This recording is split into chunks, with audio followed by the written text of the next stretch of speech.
The incidents that follow were described to me exactly as I present them here, and in a wholly unexpected way. Who's this interesting old fellow? Don't you recognize him? May I invite you to dine with me tonight? And it will be my pleasure to tell you my story. Let's blow. Something's missing. I don't know what it contains. I don't know what it represents. I don't know what it is. But there are traces and shadows of it everywhere. Nobody's saying it's a stroll down a tree-lined promenade with the fine lady in the white poodle, but it's got what you'd call vulnerability. I fear this may be the last time we ever see each other. Why on earth would that be the case? I can't put it into words, but I feel it. They threatened my life and now they murdered my only family. No. Who'd they kill this time? His body was found stuffed in a sarcophagus behind a storage room at the Kunstmuseum late last night. He was short 4 fingers. Tell him Joplin says, come home.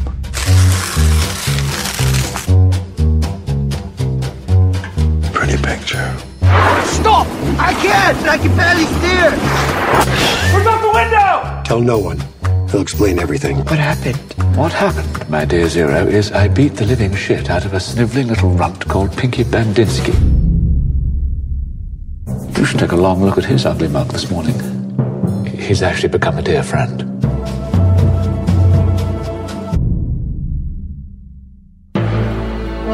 Cinemação, o seu podcast sobre cinema. Acesse nosso site cinemação.com. Cinemação.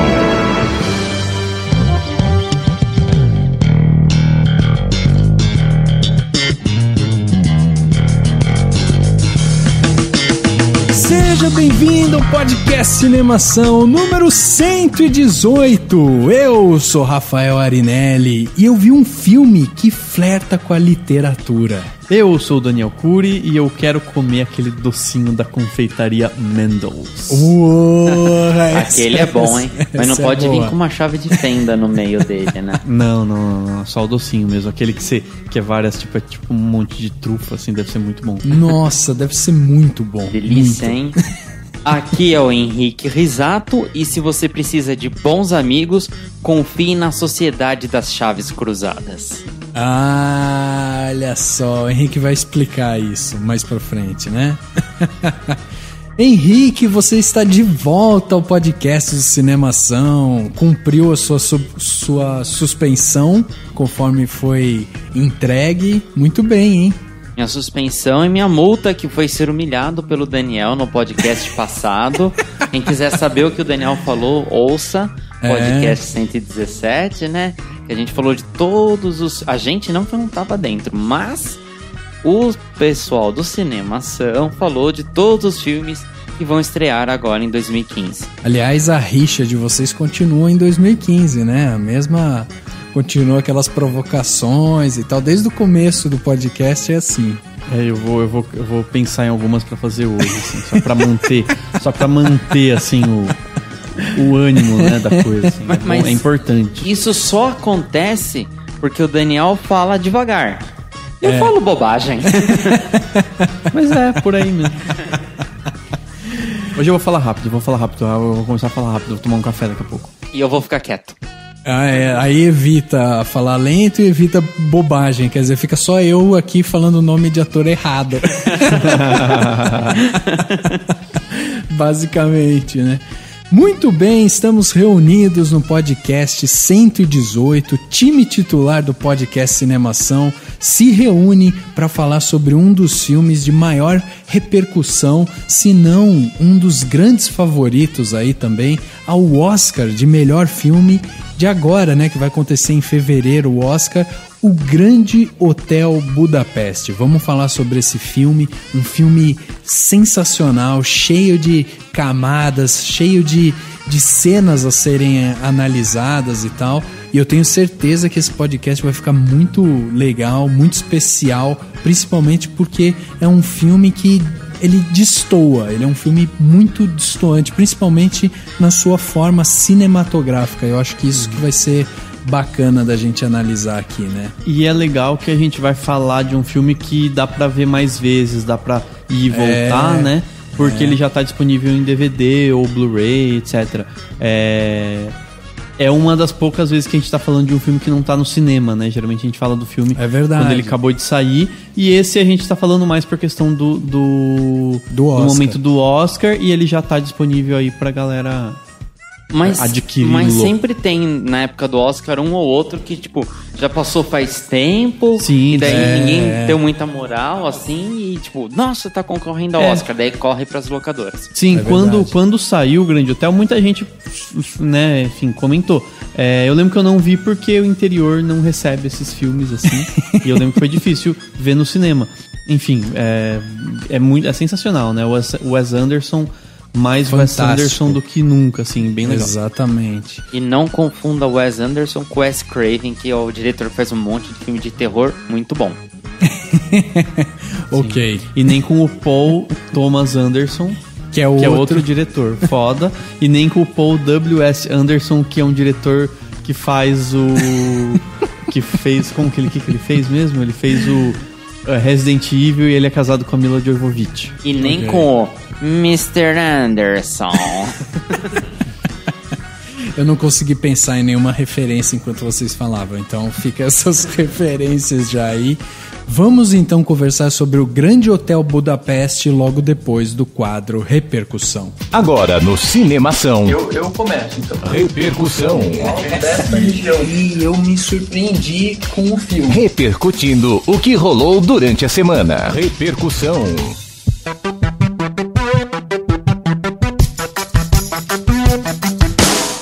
I didn't hear what you were saying. I live on all emotion, baby. Segundo quadro Repercussão do ano começando, hein? Vocês ficam com saudade de ler, assim, enquanto estão de férias, durante a semana? Vocês ficam com vontade de ler comentário de ouvintes?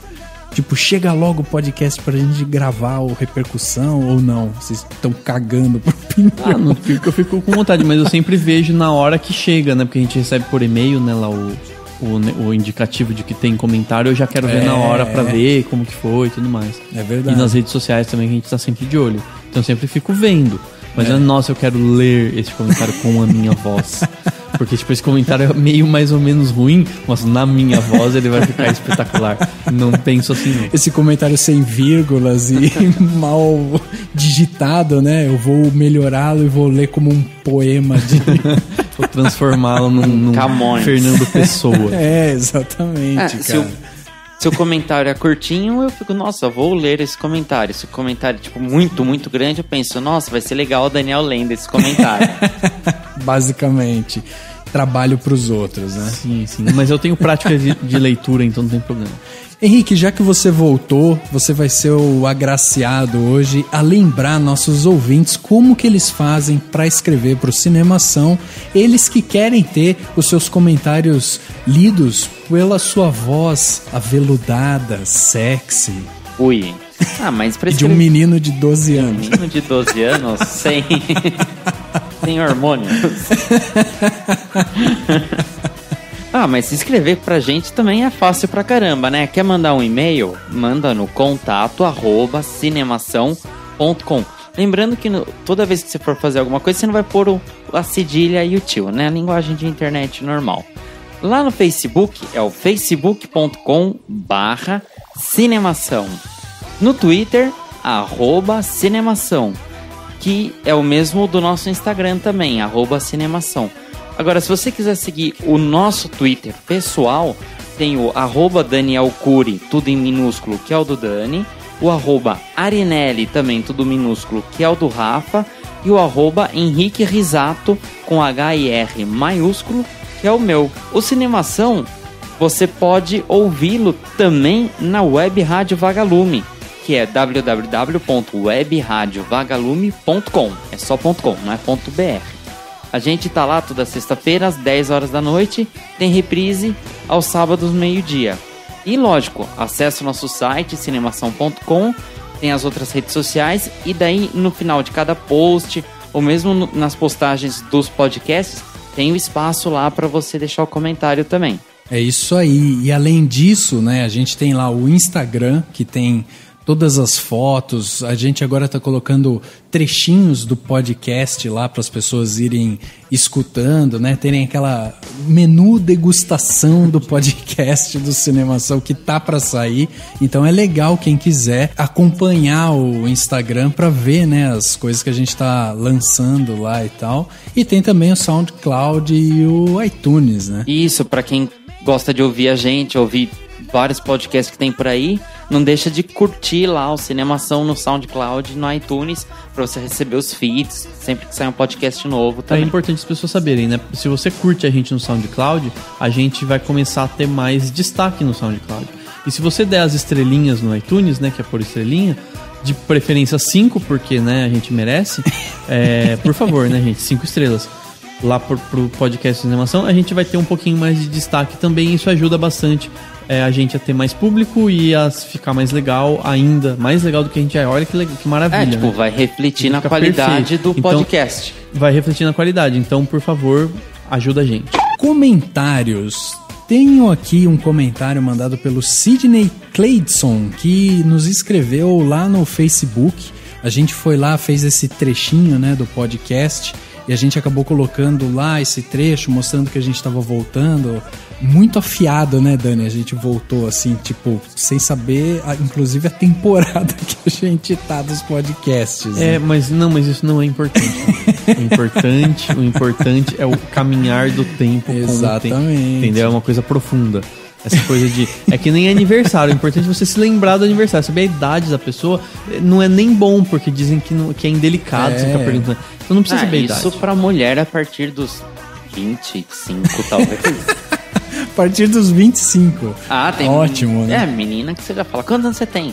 Ai, que pergunta. Eu falo, porra, velha, eu sei que você é, né? Mas o quão velha que eu quero saber. Ou então é bom, o pior é quando a pessoa fala assim, ai, quantos anos você me dá, né? Nossa, fala, não dou nenhum, você já tem um monte. É a pergunta que já tem resposta errada, independente da resposta. Né? Exatamente. Tipo, não importa quando você assim, fala. Chaves, né? Todos. E aí a gente lançou então esse trechinho do podcast no Instagram, foi lá também pro Facebook, e aí o Sidney mandou um comentário pra gente e escreveu o seguinte: muito obrigado por disponibilizar um ótimo conteúdo para todos nós que somos apaixonados por cinema. Indiquei esse podcast à minha turma de rádio e TV. Olha que foda o cara pegar e fazer isso, cara. O cara indicar o nosso podcast lá para uma turma de rádio e TV. A gente, tipo, é especializado em merda nenhuma, né? A gente fala muita besteira aqui, mas, tipo, se a gente tá contribuindo de alguma forma e ajudando as pessoas a refletirem mais sobre cinema e tal, porra, já acho que o nosso trabalho tá sendo muito bem feito, viu? Parabéns a nós mesmos. Sim. Abraço coletivo. Mas é ótimo que seja na faculdade, porque na faculdade as pessoas são inteligentes, aí elas sabem separar o que é bom do que é merda. Você tá ouvindo, tipo, e o cérebro já meio que separa, abstrai, tipo, né? Assim, sei lá, o Henrique começa a falar, a pessoa não ouve. Né? Brincadeira. Começou. Brincadeira. Às vezes eu falo merda também, daí a pessoa não ouve também e tudo mais. Entendeu? Aí o Rafael edita e tira e põe assim a minha voz e a merda pra parecer comigo. E falar pro Sidney que tem um post que o Rafael colocou faz pouco tempo, que tem todos os podcasts técnicos sobre as áreas do cinema. Então, pra galera que tá estudando rádio e TV, tem muita coisa aí que vai ajudar. Fotografia, técnico de som, parte de dublagem também, pra quem quer trabalhar na rádio, né? É bom, verdade. Assim, ter até uma boa dicção, não falar que nem eu, vai salivando, vai errando as palavras. Mas é bom mesmo, a gente ano passado fez várias entrevistas com pessoas que estão trabalhando com cinema e isso é muito interessante, né? As pessoas escutarem podcast com gente que tá ali no mercado, trabalhando com isso e tal, porque ajuda realmente você a ter uma noção mais próxima, mais real, mais pé no chão do que é a profissão de cinema, e você já se prepara psicologicamente, tecnicamente, e vai se preparando pro que vai ser você dentro do cinema, né? Henrique, vamos pro seu comentário aí, já que você tá estreando aqui, né, em 2015 no Repercussão. Então, traga-nos o seu repercussão de 2015, o primeiro, qual que é? Meu primeiro comentário é de um brother aqui de Cinemação, que é o Antônio Dias, que é o Xaxim, que daqui a pouquinho já participa também de algum podcast. E ele falou de um post que chama assim: Etchalele, Quarteto Fantástico será refilmado. O Xaxim, ele disse o seguinte: atenção, senhores diretores da Fox, devolvam a franquia do Quarteto para a Marvel. Já estão diminuindo a importância do Quarteto Fantástico dentro do universo Marvel devido às bobagens que a Fox fez com os personagens, além das brigas entre estúdio e editora. Eles são personagens queridos, não merecem sumir.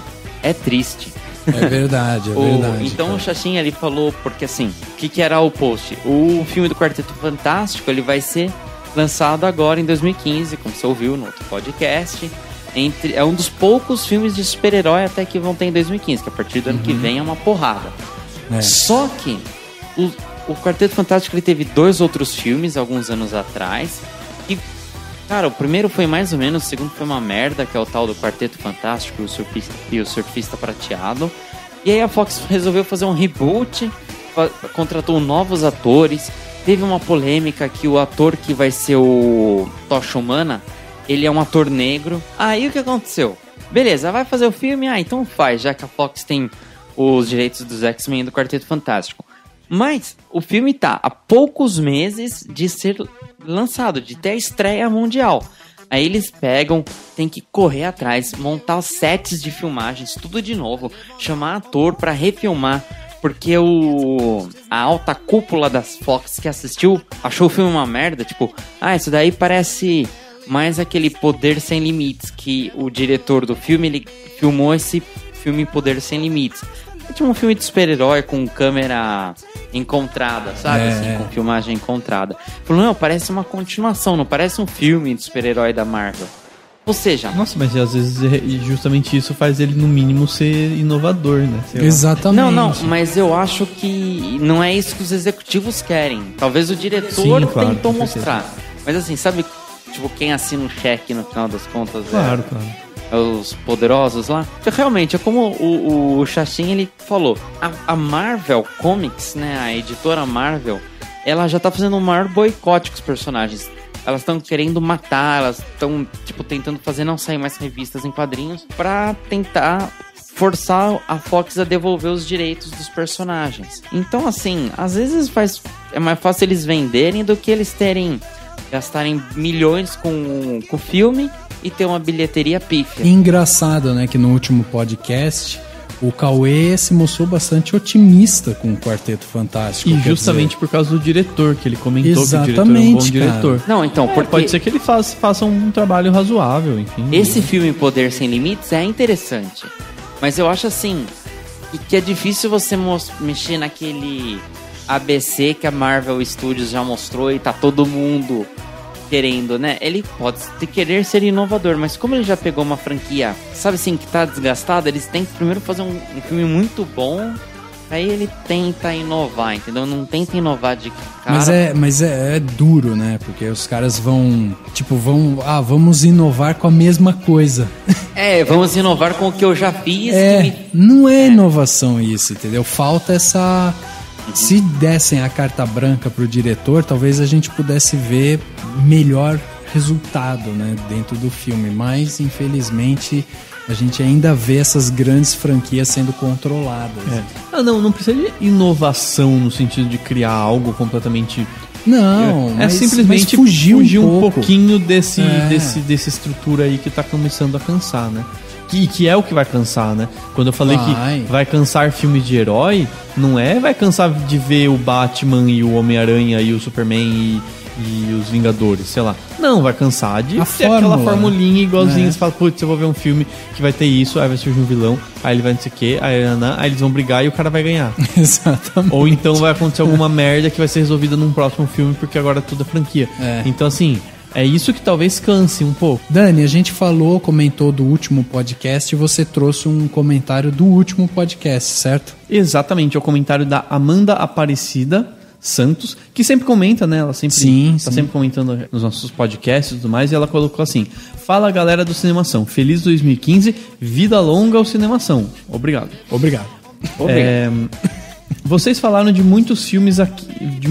Aqui vão algumas das minhas opiniões para os filmes de 2015. Então ela vai dar algumas opiniões. Cinderela vai ser ruim, não em questão de figurino, fotografia e efeitos especiais. Falo em questão de história, porque não vai ser igual ao desenho, então não entendo por que vai ser feito. Será o mesmo choque de realidade e decepção com a Bela e a Fera live action, né? Mas será que é aquele francês que ela tá falando? Porque eu já escutei falar que o francês é interessante, cara. A Bela e a Fera, eu acho que ela tá falando... Você tá falando, né? É, o filme que foi lançado com as Leia Sedux, né? Isso, exatamente. Eu acho deve ser, porque não, eu pensei no Branca de Neve e o Caçador, mas não é a Bela e a Fera, Branca de Neve.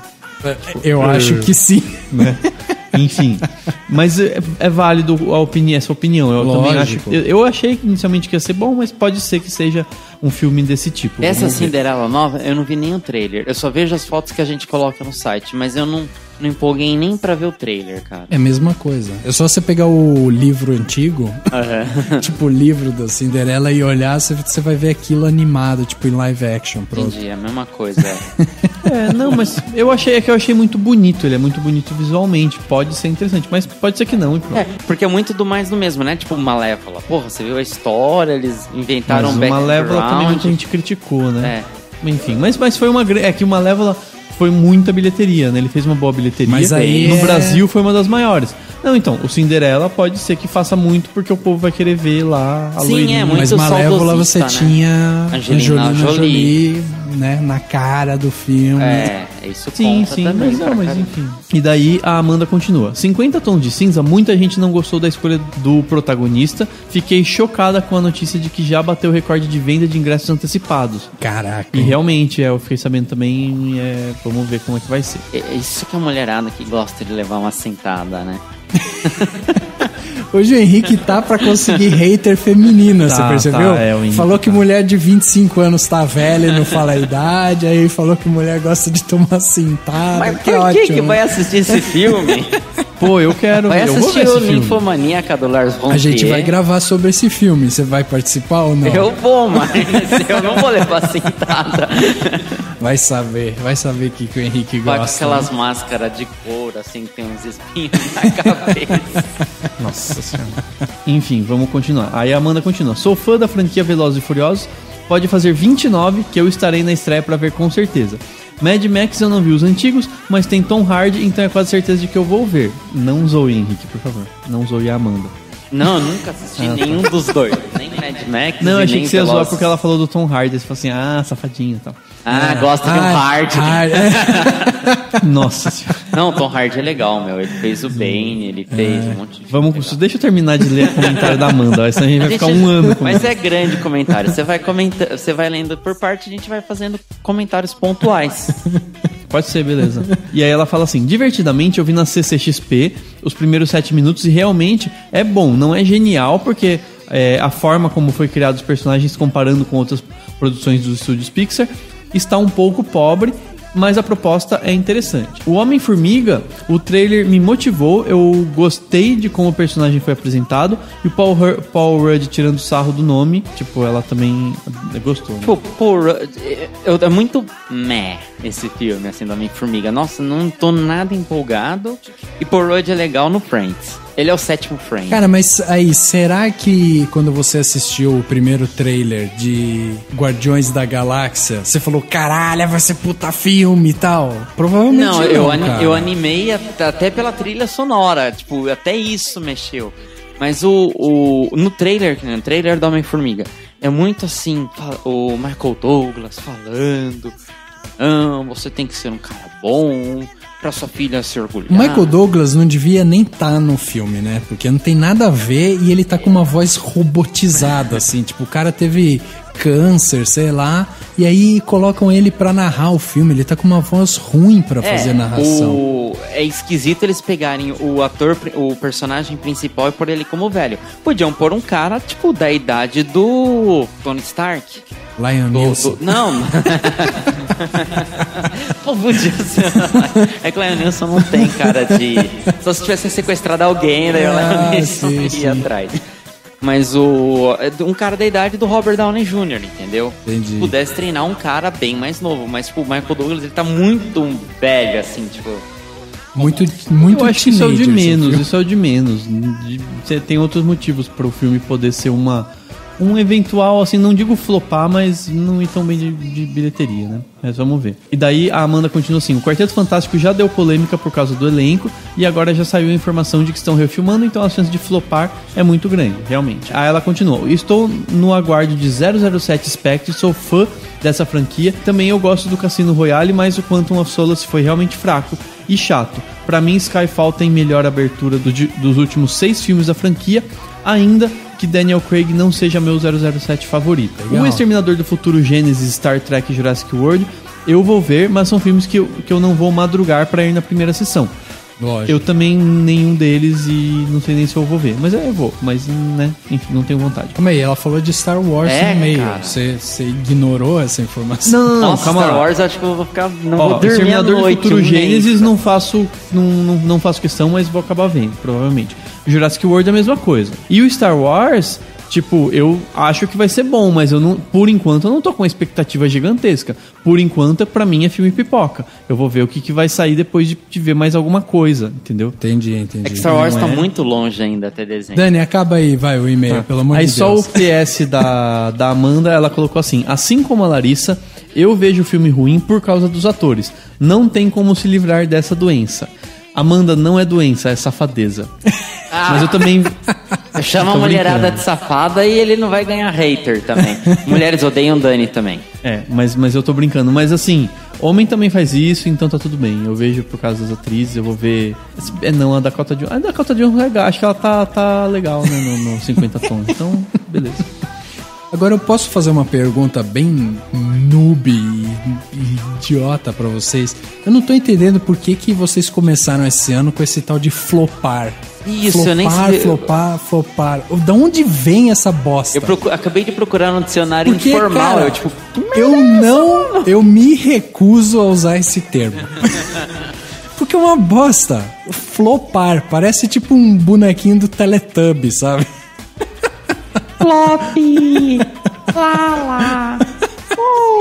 Flop em inglês, flop é fracasso, fiasco, decepção e tal. Ou fracassar, ou verbo. Então flopar seria fracassar, né? Ser uma decepção nas bilheterias, etc. É mais uma palavra americanizada. Mas ela funciona melhor do que fracassar. Tipo, o filme vai fracassar. Não tem o peso do flopar, entendeu? Cara, pra mim não. E se fosse falar eu assim, me recuso. Mas tudo bem, você não precisa usar. Eu posso, entendeu? Você não pode me proibir. Tudo bem. Não, de jeito nenhum. Eu queria entender só. Você não pode pôr um som de buzina na hora que você editar, sempre que ele falar flopar? Isso vai flopar! Tipo um navio saindo. Não, isso daqui é um programa democrático. Se o Dani quiser usar a palavra flopar e se ele quiser falar em outra língua, tudo bem, mas, né... Eu não vou utilizar essa palavra porque eu achei ela bem bosta, pra falar a verdade. Uhum. Já que é pra falar outra língua, então vamos pro quadro principal. Dale.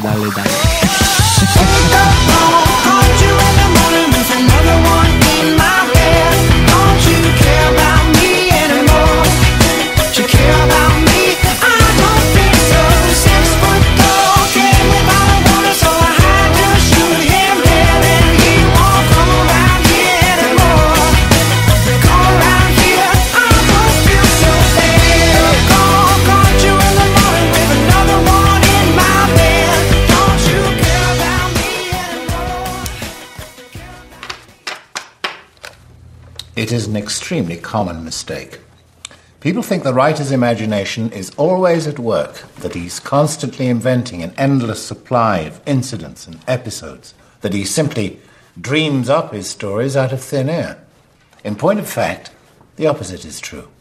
Once the public knows you're a writer, they bring the characters and events to you. And as long as you maintain your ability to look and to carefully listen, these stories will continue to... Stop it!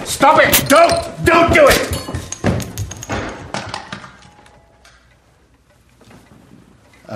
will continue to seek you out over your lifetime. To him who has often told the tales of others, many tales will be told. Sorry. The incidents that follow were described to me exactly as I present them here, and in a wholly unexpected way.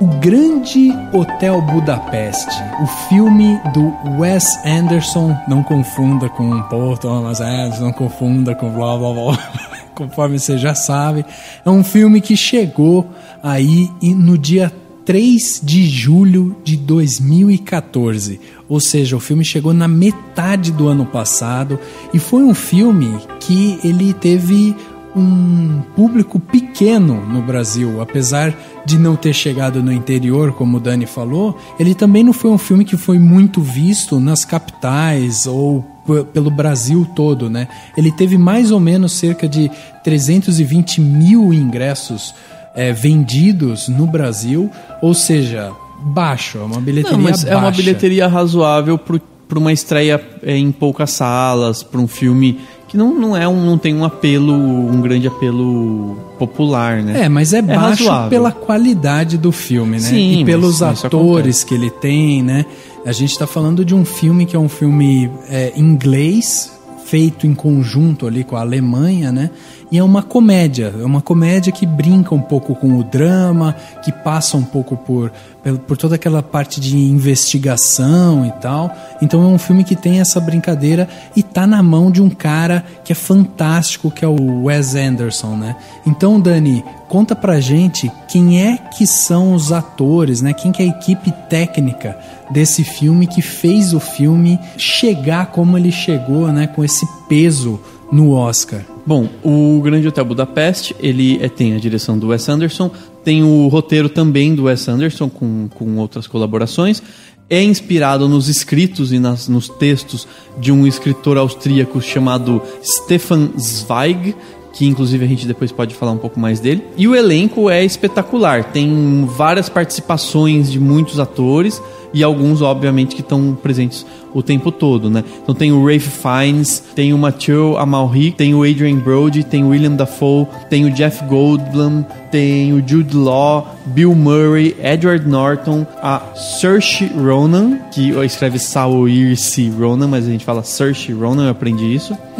Tem a Lea Seydoux, tem a Tilda Swinton e o Tom Wilkinson, só pra citar os principais. É o típico filme que você vai assistindo e você fala, caramba esse ator, caramba esse ator, caramba esse cara. Exatamente. E eu acho interessante, principalmente as participações do Bill Murray e do Owen Wilson, que são dois atores que já tinham trabalhado com o Wes Anderson, e eles aparecem num filme com papéis muito pequenos, mas eles parecem que estão ali pela causa, sabe? Então isso é bacana, assim, você vê que é um diretor que ele consegue agregar atores bons, de peso, em projetos que ele tá desenvolvendo, entendeu? Quem eu não tinha visto no trailer, pelo menos eu não reparei, e eu tomei um susto positivo no filme, foi o Harvey Keitel, que é um ator que já fez bastante filme até do Tarantino. Ele contracenou junto com o William Dafoe no filme A Última Tentação de Cristo. O William Dafoe, com aquela cara de louco, ele fazia o papel de Jesus Cristo, e o Harvey Keitel fazia o papel do Judas. Exatamente. E pra quem não lembra, Dani, quem é o Ralph Fiennes? Ralph Fiennes é o Voldemort. Exatamente. O Voldemort, mas aqui ele tá com o nariz e tá sensacional, né? Assim, não que ele não esteja bom no Voldemort, mas ele tá sensacional nesse filme. Um cara cheio de tiques, de manias, Sim, com um humor sutil, né? Aquele humor que os ingleses chamam de tongue in the cheek, que seria o humor que você não gargalha, você dá aquela sorrisinho, dá um humor mais sutil, bem, até meio britânico mesmo, assim, né? Os ingleses são mais assim. E o filme é todo isso, né? Ele é todo... Uma das coisas interessantes é assim, os filmes do Wes Anderson, eles têm esse humor, né? Em todos eles, praticamente. Só que todos eles têm um quê de... Depois eles tendem pra tristeza, eles tendem pra uma certa... melancolia mesmo, assim. Eles são, no fundo, um pouco mais melancólicos. E o Grande Hotel Budapeste, não, ele tem um pouquinho de melancolia, se você procurar, mas ele é justamente o contrário. Ele vê o mundo com uma certa...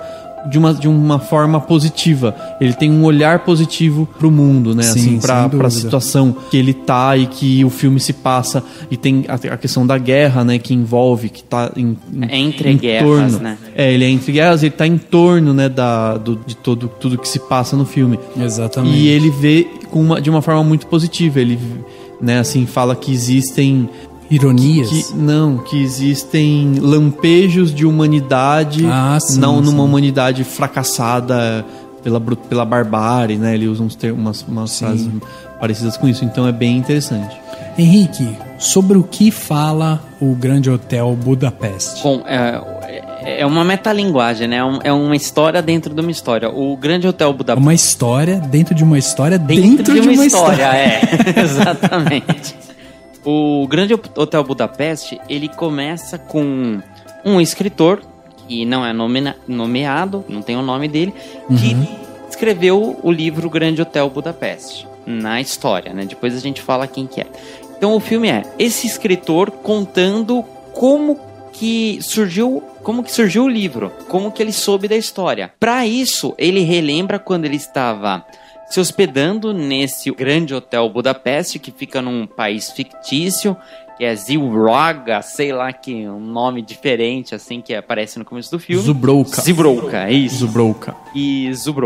E ele lembra quando ele conheceu o Mustafar Zero. E o Mustafar Zero conta a história do Grande Hotel Budapeste. Que aí a gente acompanha essa história, que ela é meio psicodélica, meio doida, que era de quando o Zero, ele era jovem e ele tinha um cargo no hotel de lobby boy, que era o garoto dos corredores. Ele é um garoto de mensagem, mensageiro, né? Isso. Mensageira. E o quão ele foi influenciado pelo concierge do hotel, que era o Monsieur Gustave. Eu ia falar Claude. É o Monsieur Gustave. Eu lembro que era o nome francês, assim, afrescalhado. Então é isso, é uma história dentro de uma história dentro de uma história. Isso já começa no filme, né? Você já começa a ser introduzido a isso logo no primeiro quadro, quando você já tem a menina caminhando e chegando àquela estátua, e daí um narrador já falando, né? Então você começa a ser introduzido nisso, na história, daí é dentro da história, e você vai percebendo que você está caminhando para camadas de história, e tudo converge lá para aquele começo, quando você vê o escritor realmente falando sobre o livro que ele escreveu e que está na mão daquela menina. Então isso já é muito legal, que você percebe que a história, ela está vindo de dentro de um livro. Então você sabe que a partir daquilo você vai ter muita coisa fictícia, você vai ter coisas que realmente não aconteceram, e ao mesmo tempo lúdica, né? E aí, conforme você vai vendo que é um livro que está na mão de uma menina, você já tem uma referência clara que vai ser uma história leve, uma história brincalhona, uma história que tem esse formato. Possa ler, né? Exatamente, não é um homem barbudo que está ali com o seu livro de poesia para refletir e tal. Não, é uma menina que está indo lá contemplar uma estátua de um livro que ela gosta e tal.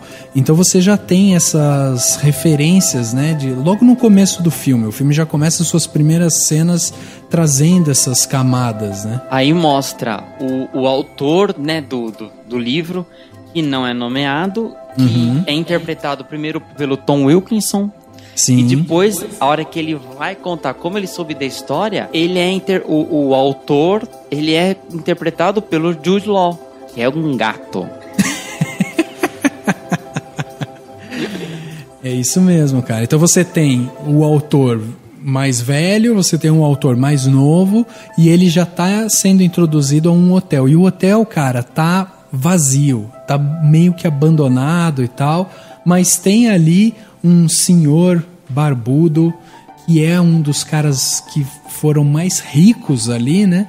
E o cara continua indo até o hotel, e o mais interessante, ele se hospeda e fica em um quartinho minúsculo. E aí cria aquela curiosidade do autor, né? Como que o cara que é cheio da grana vai para um hotel... Fica num quarto que é menor que o elevador. Exatamente, O quarto que ele sempre tá é menor que o elevador principal. E aí você entra pra história, que é a timeline ali que vai te carregar durante todo o filme, que é quando você conhece o Monsieur Gustave, e aí você vai entender que aquele personagem que é o Zero, aquele garoto de mensagem que cresceu e virou aquele milionário. E aí você tem esse questionamento no filme, que é o gatilho que vai te trazer a curiosidade. Como que o garoto, que é o garoto da mensagem, se tornou um dos donos, né, do hotel e um dos homens mais ricos do país ali? Como que esse garoto de mensagens fez isso? E aí começa o filme com um ritmo fantástico. O hotel é importante falar que ele é um personagem, porque ele evolui com o decorrer do filme. Ele tem 3 fases, né? Ele tem o auge dele, que ele tá todo pintado de cor de rosa. Ele tem a parte do militar, que ele ainda tá cor de rosa, só que ele não tem mais os ossos. Meio desbotado também, né? E tá só os soldados, porque daí começou a guerra, o país foi invadido. E tem essa parte que já é quando o autor é jovem, né, interpretado pelo Jude Law, tá fazendo a entrevista. Porque assim, antigamente, os hotéis, ele não era assim só o pessoal que ia se hospedar para uma viagem. Tinha gente que morava em hotel. Às vezes a gente assiste algum filme antigo da década de 30, 40, vê muito disso. Tipo, pessoas que vão para um quarto de hotel e moram lá, tipo, pagam uma mensalidade. E lá era assim, os grandes bailes eram em hotéis, dificilmente eles nem em clubes, né? Principalmente nesse, que ficava no alto de uma montanha, era super... Era difícil. Ele até remete àqueles hotéis que realmente que o povo vai pra esquiar, né? Que são hotéis de pessoas muito ricas e tal, que sobem no funiculare, que eles falam, né? Que é aqueles bondinhos pra poder chegar no hotel. Pra mim, eu não sei se vocês concordam, mas pra mim o hotel, ele tá mais ou menos no mesmo nível do que o relógio do De Volta pro Futuro, sabe? Que você, tipo, tem o relógio em todos os filmes e ele compõe ali aquele cenário, quer dizer, ele é parte da narrativa, entendeu? Não considero ele um personagem, mas eu considero ele um elemento fundamental pra toda a narrativa.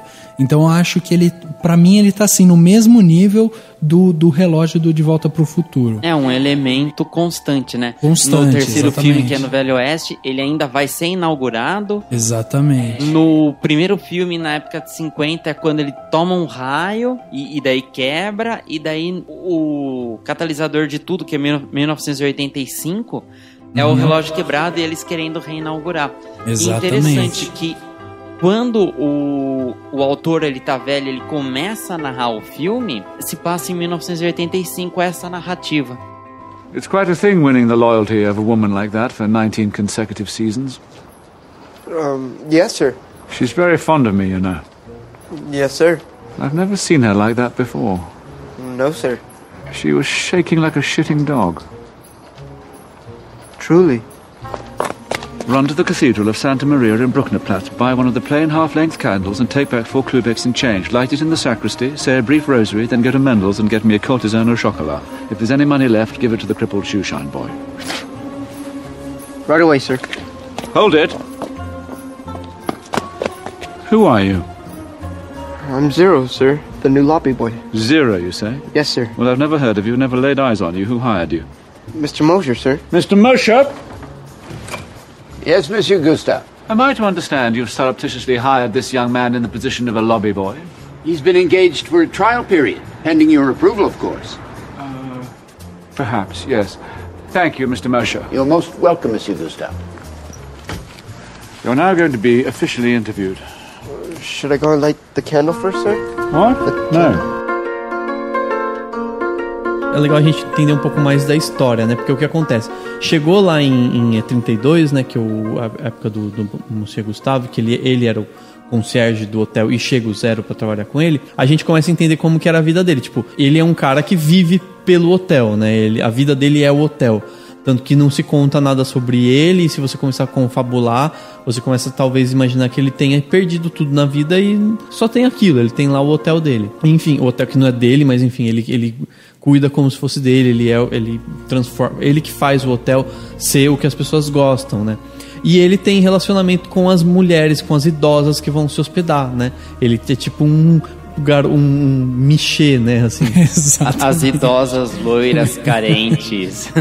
Exatamente, idosas loiras carentes ricas, né, obviamente. Tem uma lá especial que é interpretada pela Tilda Swinton.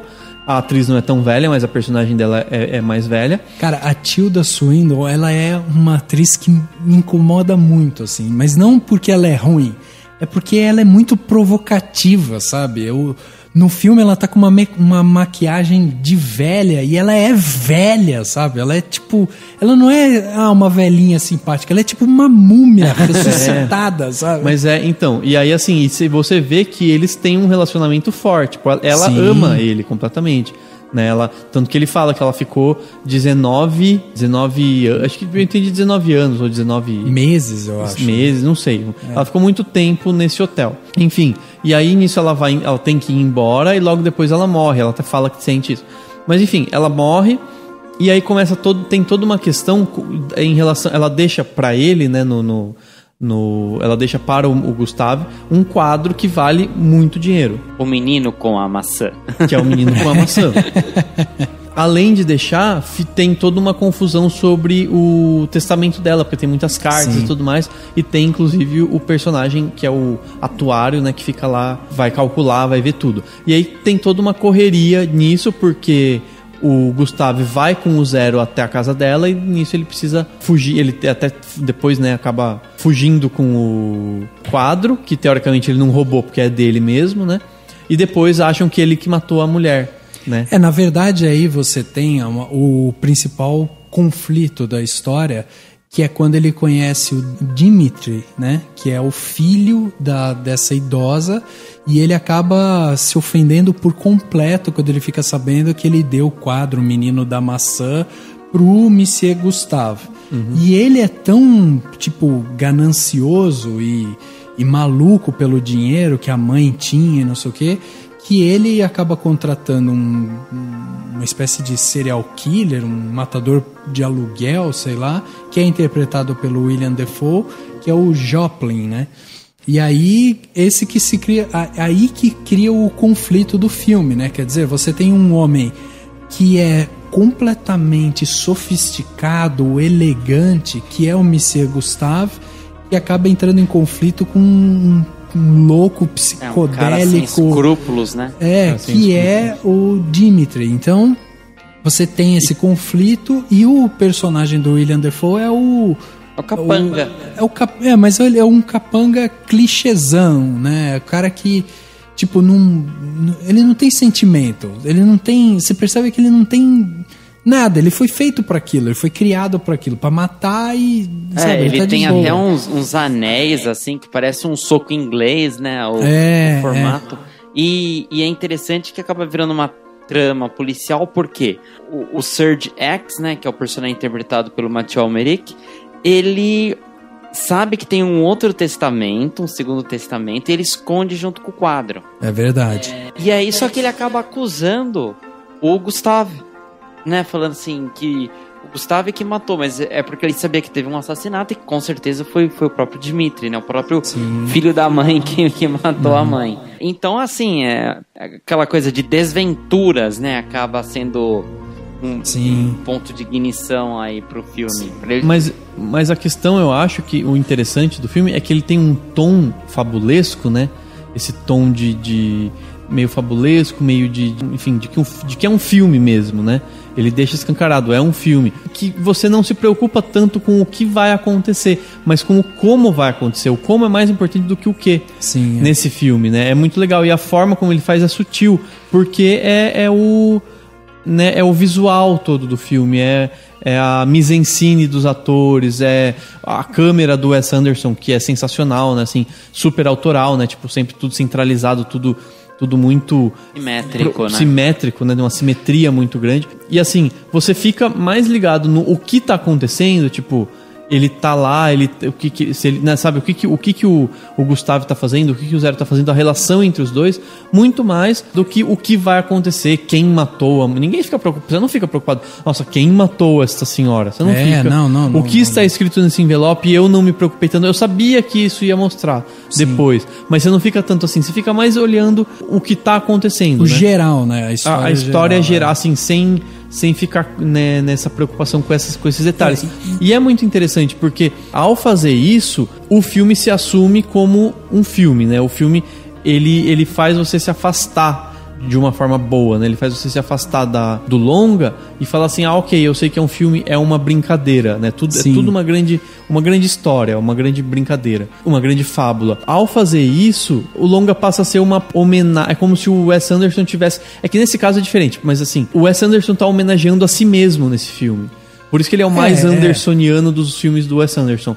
Porque o Wes Anderson tá usando todos os tiques dele, todos os elementos dele, tudo que ele gosta, toda a simetria dele e todas as características de filme que ele gosta, de tom de filme, de tom de voz, de atuação dos atores, né? E eu vi uma comparação interessante desse filme com o Bastardos Inglórios, porque os dois são visões da guerra, da Segunda Guerra Mundial, e eu acho que esse tem mais de Segunda Guerra do que ele parece ter à primeira vista. Os dois têm essa visão da Segunda Guerra, sempre lembrando que é um filme. A diferença é que o Tarantino, ele não homenageia a si mesmo, ele homenageia a outros cineastas clássicos, tipo, tudo que ele faz é homenagem, né? Tipo, é homenagear o Kurosawa, homenagear os grandes diretores, homenagear cenas, tomadas de câmera, etc, que todo mundo faz. E o Wes Anderson não, ele tipo homenageou a si mesmo, né? E muita gente talvez não tenha gostado disso, mas eu achei muito legal, porque é como se ele falasse assim, tá aqui a minha assinatura, vamos colocar tudo isso, né? Acho que não foi nenhuma homenagem, foi simplesmente assim, querem saber como é um filme do Wes Anderson? Está aqui, ó, 100%. Todas as coisinhas que eu já espalhei nos outros filmes, por direção, eu vou por aqui, ó. Eu gosto de fazer filmes assim. Por isso que eu acho que ele vai levar o Oscar de alguma coisa, porque ele foi o roteirista desse filme, ele foi o produtor do filme, ele foi o diretor do filme. Ou seja, ele teve autonomia completa com o projeto. E aí ele conseguiu colocar todos os cacuetes dele, todas as manias, toda a visão dele e tal. Então, inevitavelmente, eu acho que alguma coisa ele leva de Oscar. Nem que seja um roteiro original, ou, sabe, alguma coisa ele vai levar. Ou só direção, e aí o filme não leva melhor filme, entendeu? Então, alguma coisa ele tem aí. Agora, tem uma coisa que eu penso, Dani, sobre o filme, que quando você fala... E o filme se assume como filme, como obra cinematográfica, eu acho que ele cria um problema para ele mesmo, que é o ponto que eu acho que é o ponto fraco do filme, que é a falta de conexão que o filme te traz com os personagens. Porque a partir do momento que ele se assume como obra de cinema, como uma obra cinematográfica, e você assiste o filme já esperando essas soluções, como você falou, não estava preocupado com o envelope, você fica mais preocupado com o todo e tal. Então você não cria esse vínculo com os personagens, porque você já espera que alguma coisa vai ser resolvida depois. Mas eu acho que não, porque não é a proposta do filme, é você não se vincular totalmente aos personagens. Porque até o pôster do filme mostra muito isso. Ele parece uma pintura. Então, basicamente, o Grande Hotel Budapeste é tipo uma grande pintura colorida, né, rosa, assim, com cores fortes, que tenta mostrar que mesmo em meio a atrocidades, que eu acho que por isso que eu falei muito da guerra, né? A guerra tá presente, mas de uma forma muito sutil. Então, se a pessoa assiste sem prestar atenção, talvez ela não pense na guerra, ela pense só nessa história. Mas é uma forma de dizer que existem coisas boas no mundo, existe alegria no mundo, existe sofisticação no mundo, mesmo em meio a atrocidades, entendeu? E ao fazer essa pintura, é como se fosse mesmo um lembrete, né? Tipo, não é pra você se aproximar. E tanto que os personagens, eles são um pouquinho chapados, né? Assim, eles não têm muita profundidade. O Zero é o Zero, ele é um lobby boy que quer ser eficiente. O Gustavo, ele é um cara fino, elegante, que tem como não vou dizer defeito, mas tem a característica lá de se relacionar com as idosas e tudo mais, mas ele não tem muitas nuances, você não sabe o passado dele, você não sabe detalhes da vida dele. Isso ele é aquilo e pronto. E todos os outros, né, que aparecem, o capanga, o filho que quer o dinheiro da mãe, a velhinha que só era apaixonada pelo cara. Ele não tem, mas ele é isso, e ele, ao ser fabulesco, ele se assume justamente nisso, como um filme, como algo do qual você, como uma pintura mesmo, né? Algo que você tá lá olhando e admirando, entendeu? Eu acho que isso que é o interessante. E só é possível com o visual que o Wes Anderson coloca, com a casinha de boneco. O castelo, inclusive, é feito de Lego. A gente feito de Lego. É muito legal isso. Ele fez de Lego pra filmar o castelo. O castelo não, né? O hotel. O hotel, né? Que é quase um castelo, praticamente.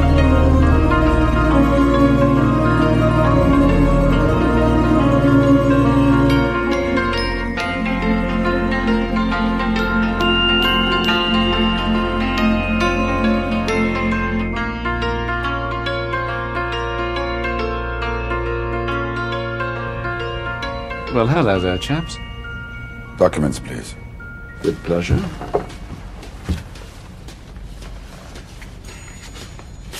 It's not a very flattering portrait, I'm afraid. I was once considered a great beauty. What's the F stand for? Fritz? France. France. I knew it! He's making a funny face. That's a migratory visa with stage 3 worker status, France, darling. He's with me. Come outside, please. Now, wait a minute. Sit down, Zero. His papers are in order. I cross-referenced them myself with the Bureau of Labor and Servitude. You can't arrest him simply because he's a bloody immigrant. He hasn't done anything wrong.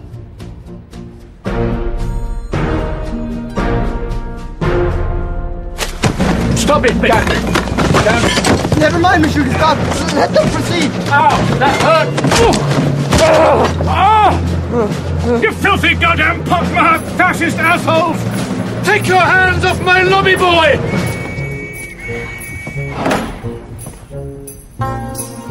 O Wes Anderson foi muito criticado por algumas pessoas ao longo da carreira dele, e essas críticas diziam muito que ele faz uma casa de bonecas, que os filmes dele são casas de bonecas.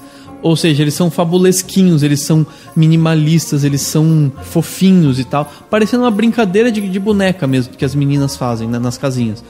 E ele, ao fazer o Hotel Budapeste em formato de uma casa de boneca, porque parece mesmo, né? Rosa, é como se ele também se assumisse. É. Exatamente. É como também se ele falasse assim, ó, tá bom, eu faço casa de boneca, então eu vou fazer uma casa de boneca. Entendeu? E é uma casa de boneca. Então, e ao fazer isso, é a mesma coisa, assim, eu achei interessante esse paralelo com o Tarantino, talvez para as pessoas visualizarem. É a mesma coisa quando o Tarantino pega as lutas da Uma Thurman com espada, coloca ela com uma roupa que nenhuma mulher jamais usaria e coloca sangue jorrando, entendeu? E faz você saber que aquilo é um filme, é igual aqueles filmes japoneses antigos de samurais. Isso te afasta, e você fala assim, beleza, eu não tô triste porque essa mulher perdeu a família. Não, eu quero ver sangue. E eu sei que isso é um filme, então eu me afasto, entendeu? Quando é feito de forma inteligente, esse afastamento é muito importante. Ele é muito interessante, justamente para você conseguir analisar como obra e interpretar nuances que você não veria se você visse esse filme. Vamos supor que esse filme fosse dirigido pelo Scorsese. Ia ser a história de um concierge fugindo da polícia, escapando da prisão, etc. Você ia se importar com o personagem, você ia ficar triste porque o personagem não tem família, ficar tocado pela relação dele com o Zero, porque é como se fosse pai e filho. Ele ia para aprofundar, mas não, é para você se afastar, para você analisar o panorama geral e não o drama humano, como você gosta de falar. Então, mas eu acho que é aí que tá o problema desse filme, que ele flerta com isso, entendeu? Ele mostra esse envolvimento emocional de alguma maneira, só que ele não se aprofunda. Então eu acho que esse que é o ponto fraco do filme, é justamente ele não consegue criar uma conexão emocional entre você e os personagens. Você pode ter vários personagens lá vários com esse panorama geral, eu concordo com isso, essa pintura e tal, mas a partir do momento que você pega o Monsieur Gustave, você coloca ele lá no meio e você acompanha toda a história pensando como ele, acompanhando o que está acontecendo com ele e tal, falta esse envolvimento emocional, essa conexão, você se importar mais com o Zero e tal. E aí o filme você acaba assistindo já sabendo. É como uma peça de teatro mesmo, né? Você acaba assistindo e você fica meio... Tá, ele vai dar um jeito, isso vai acontecer. Porque você tem realmente esse panorama geral e ele te joga pra isso. Ó, tá aqui o que tá acontecendo geral, você vai ver que vai solucionar e tal. Mas pra mim fica muito artificial, assim, esse envolvimento, assim. Eu acho que isso é importante pra conexão. Eu achei o Zero, ele é bem trabalhado, assim. Bem trabalhado. Eu consegui me identificar com ele, porque assim, mostra ele jovem, começando no hotel, aí assim... O romance, né? Então, isso daí no começo, ele é o público, entendeu? Porque daí o Gustavo, ele vai explicando como funciona o hotel. Então você... A audiência, né, o público também vai aprendendo junto com o Zero. Depois tem a passagem dele se apaixonando pela garota, tudo mais. E depois a gente tem a parte que ele conta a história dele, ele conta que ele perdeu a família, foi executada durante a guerra, ele fugiu da guerra e foi parar lá naquele país. E depois a gente vê ele idoso contando que depois de tudo aquilo que ele viveu, ele só ficou 2 anos com a esposa dele. Ela engravidou e ela e o filho morreram quando a criança tinha 2 anos de uma peste lá, sei lá. Ou seja, o cara viveu a vida inteira sozinho. Então, é o personagem mais aprofundado dentro do filme. Mesmo assim, não é tanto. Mas eu acho que é interessante porque é ele que conta a história, isso, né? Sim. É ele que ele é narra, então você tem essa emoção. E claro, é importante ter um pouco da relação dos dois. Você tem... Enfim, você entende quem é o Gustavo, o que um pouco dele, assim. Mas eu acho que isso não é importante. E quando o filme é fabulesco, ele não precisa ser assim. Ele pode se dar o luxo de ter personagens chapados e não tridimensionais. Porque isso faz parte, isso transforma ainda mais em fabulesco, entendeu? Que tem um pouco desse quê infantiloide, assim, essa coisa um pouco infantil. Mas enfim, é o tom do Wes Anderson. Do Wes Anderson. Porque, o Wes Anderson faz esse tom, eu acho muito interessante. Porque não é uma história totalmente autoral. Na verdade, tem um escritor chamado Stefan Zweig, não é, Dani? Na verdade, o Stefan Zweig, o Wes Anderson se baseou nos escritos dele, né? No que ele leu desse cara. E tem muito a ver com a guerra, por quê? Porque o Stefan Zweig era judeu, ele morava na Áustria e ele foi embora da Áustria. E foi, né, pra onde? Pro Brasil. Brasil. E aí, um paísinho chamado Brasil, né? E aí o que acontece? O que ele escrevia, o Wes Anderson até contou que o que ele lia sobre a Áustria e sobre o leste europeu, né, era muito artístico, era muito rico em cultura, né? Antes da Segunda Guerra, a Áustria, o Império... Na verdade, assim, onde o Stefan Zweig nasceu, se eu não me engano, acho que hoje é a República Tcheca, mas na época era o Império Austro-Húngaro, ele nasceu, né, em Viena mesmo, né? Ah, não, em Viena, tá, beleza. Mas enfim, acho que o pai dele era tipo do Império Austro-Húngaro, de um lugar que hoje é a República Tcheca. Mas enfim... Mas o Zweig, ele contava em detalhes e contava de um jeito muito próprio como era a vida dele, como era o país, como era o lugar onde ele vivia. Ele escrevia romances e tudo mais. E era tudo muito rico em poesia, muito rico em arte. A arte era muito presente na vida das pessoas e a guerra acabou com isso, entendeu? Inclusive tirou ele do país dele, mandou ele para outro país, porque ele teve que fugir.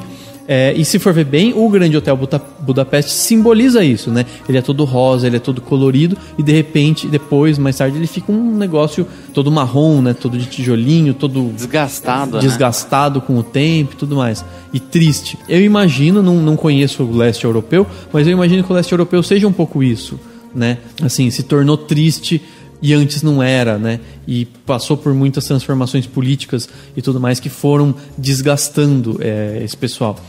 E o Wes Anderson se baseou nisso e na própria visita dele, né? É inclusive interessante, eles gravaram o filme todo numa cidadezinha na Alemanha que é quase na divisa com a Polônia e tal, assim, né? Lá no cantinho. E que ele estava falando que eles acharam o prédio, claro, o que a gente vê é a montagem que eles fizeram. Mas dentro do hotel é uma antiga loja de departamento que tinha sido fechada por muitos anos nessa cidadezinha, né?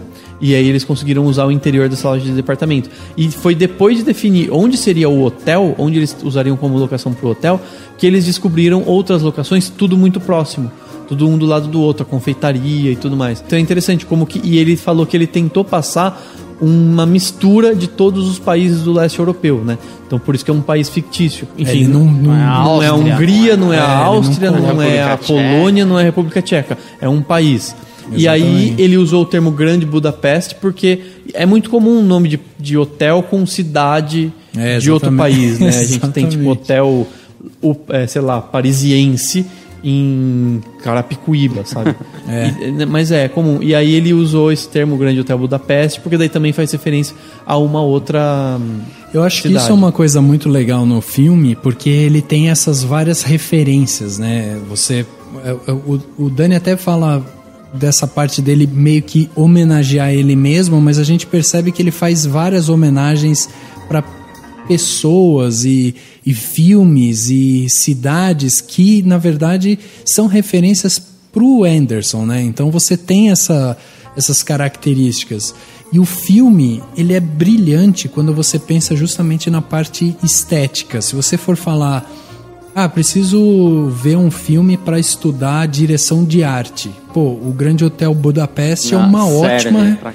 uma ótima referência para você estudar o que é direção de arte, o que é simetria dentro da filmagem. Você vê ele usando muito brincadeiras dessas de planos abertos. Você vê, não chega a ser um plano sequência, né? Mas você vê assim a câmera viajando pelo cenário e fazendo coisas que a gente já vê no cinema há muito tempo, né?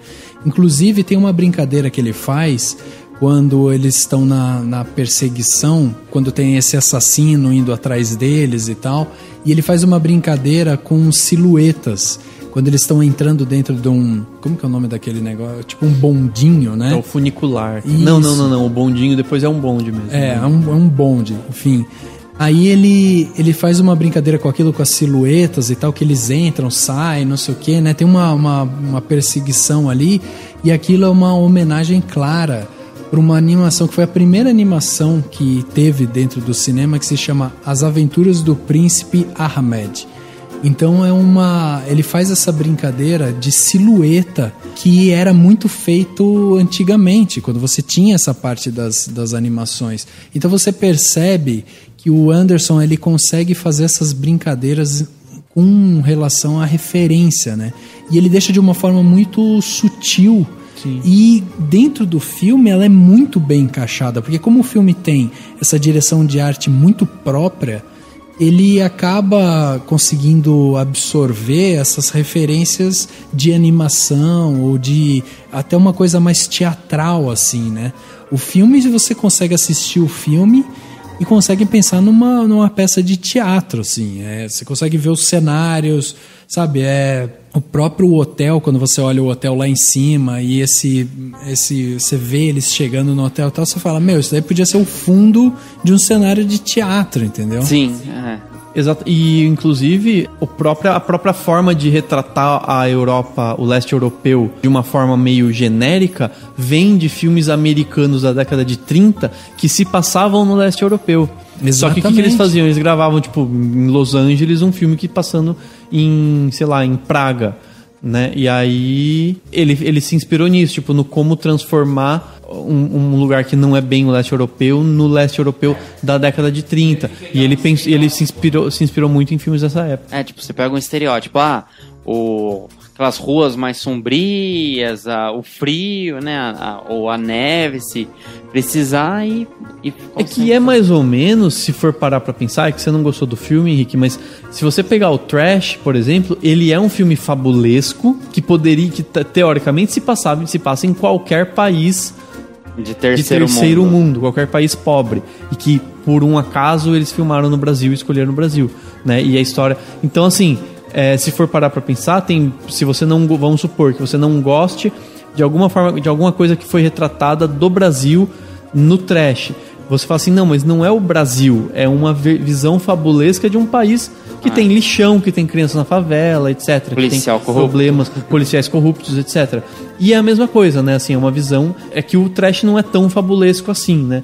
Mas quanto mais fabulesco você faz o filme parecer, mais você pode se permitir fazer isso, né? Mas você pode se permitir não se aprofundar nos personagens e não se aprofundar no local e simplesmente fazer algo meio genérico. E o filme tem um tom de comédia, principalmente assim, tem uma parte que Monsieur Gustave, ele vai preso. Aí ele vai fugir da cadeia, daí ele faz amizade com os presos e entre eles tem lá o personagem do Harvey Keitel.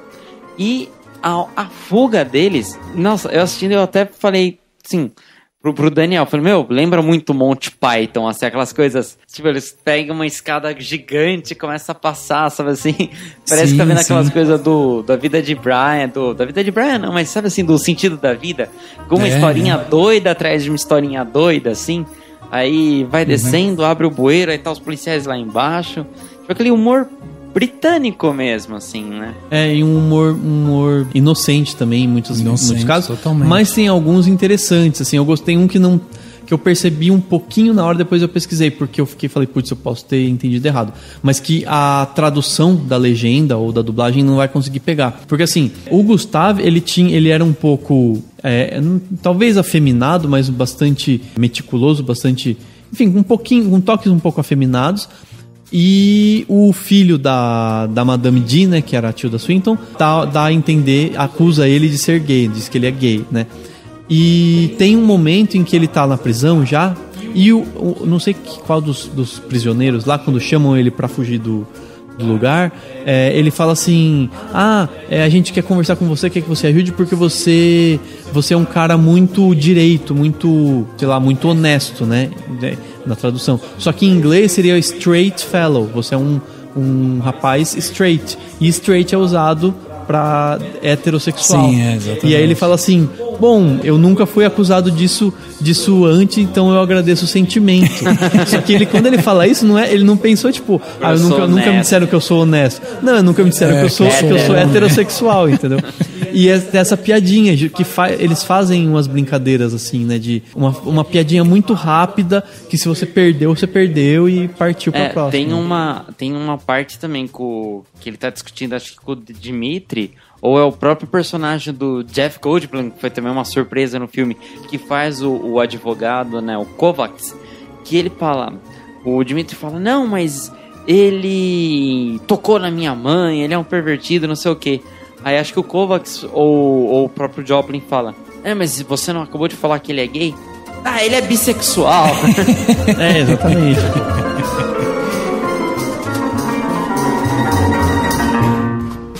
Suit yourselves.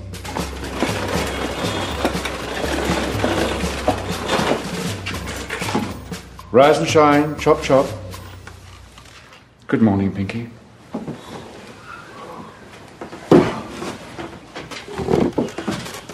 Mendel's again. Precisely. Who's got the throat slitter?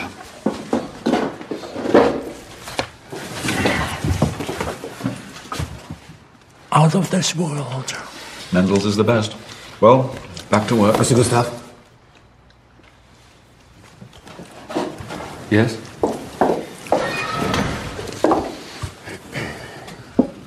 Me and the boys talked it over.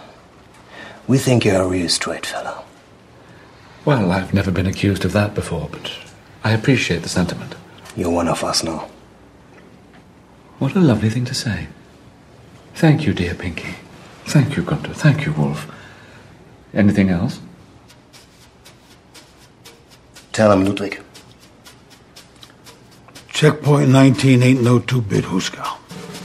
You got broad gauge iron bars on every door, vent, and window. You got 72 guards on the floor and 16 more in the towers. You got a 325-foot drop into a moat full of crocodiles. But like the best of them, it's got a soft spot, which in this case happens to take the form of a storm-drained sewer system, dating from the time of the original rock fortification, way back in the Middle Ages.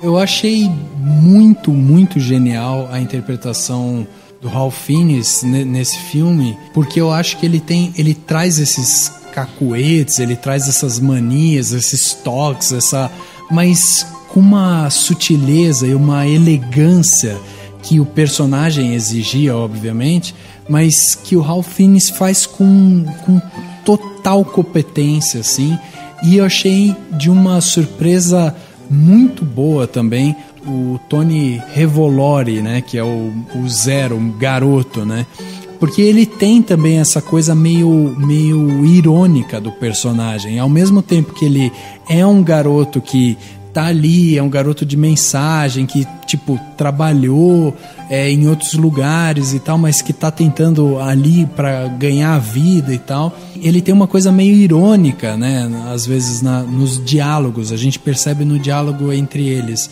E a relação que é construída entre o Monsieur Gustave e o Zero é muito interessante por isso, porque é o hotel que é o grande motivo pelo qual eles acabam criando essa relação de quase que mestre e aprendiz, né? Mas que ao mesmo tempo, ao decorrer do filme, eles vão meio que se igualando, né? No começo você tem o Monsieur Gustave quase como um mestre Jedi ali do hotel, e você tem o Zero justamente como um aprendiz desse Jedi.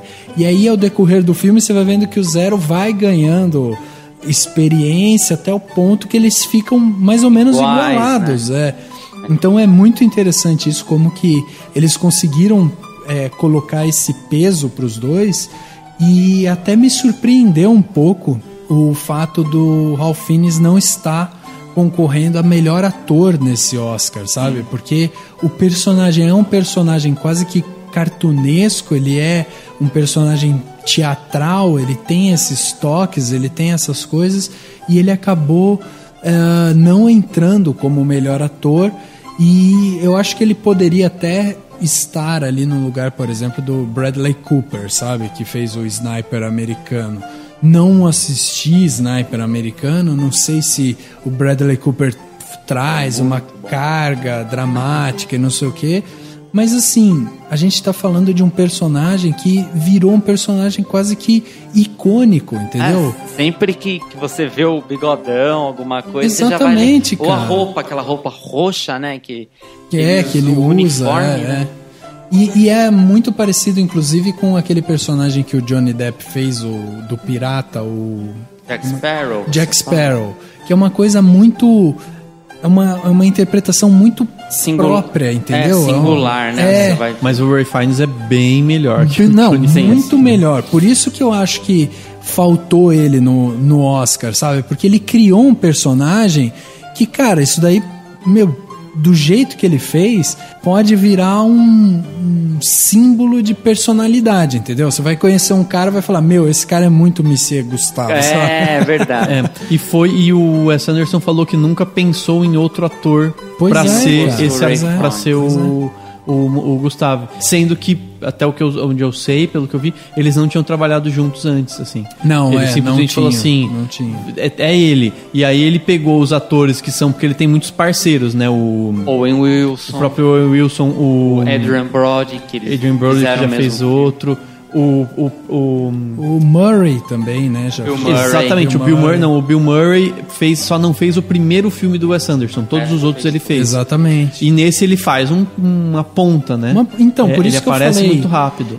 O Wes Anderson, ele tem uma coisa com os projetos dele, que se você pegar a filmografia dele, você vai ver que ele é um diretor jovem, ele não tem nem 50 anos ainda, é um cara que, tipo, tem uma linguagem muito própria, E você começa a ver os filmes que ele já trabalhou, como por exemplo O Fantástico Senhor Raposo, né?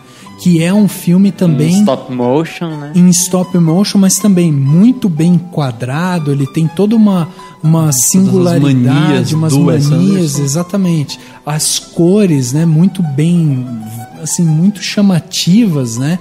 E você tem outros filmes que você vê que o Wes Anderson colocou à mão, tipo, Viagem a Darjeeling, por exemplo. Todos os filmes que você percebe que ele tem um cuidado estético com o filme, e muita gente acusava o Anderson de deixar um pouco, às vezes, a história de lado para focar muito nessa parte de direção de arte mesmo, né? O que ele trazia como direção de arte.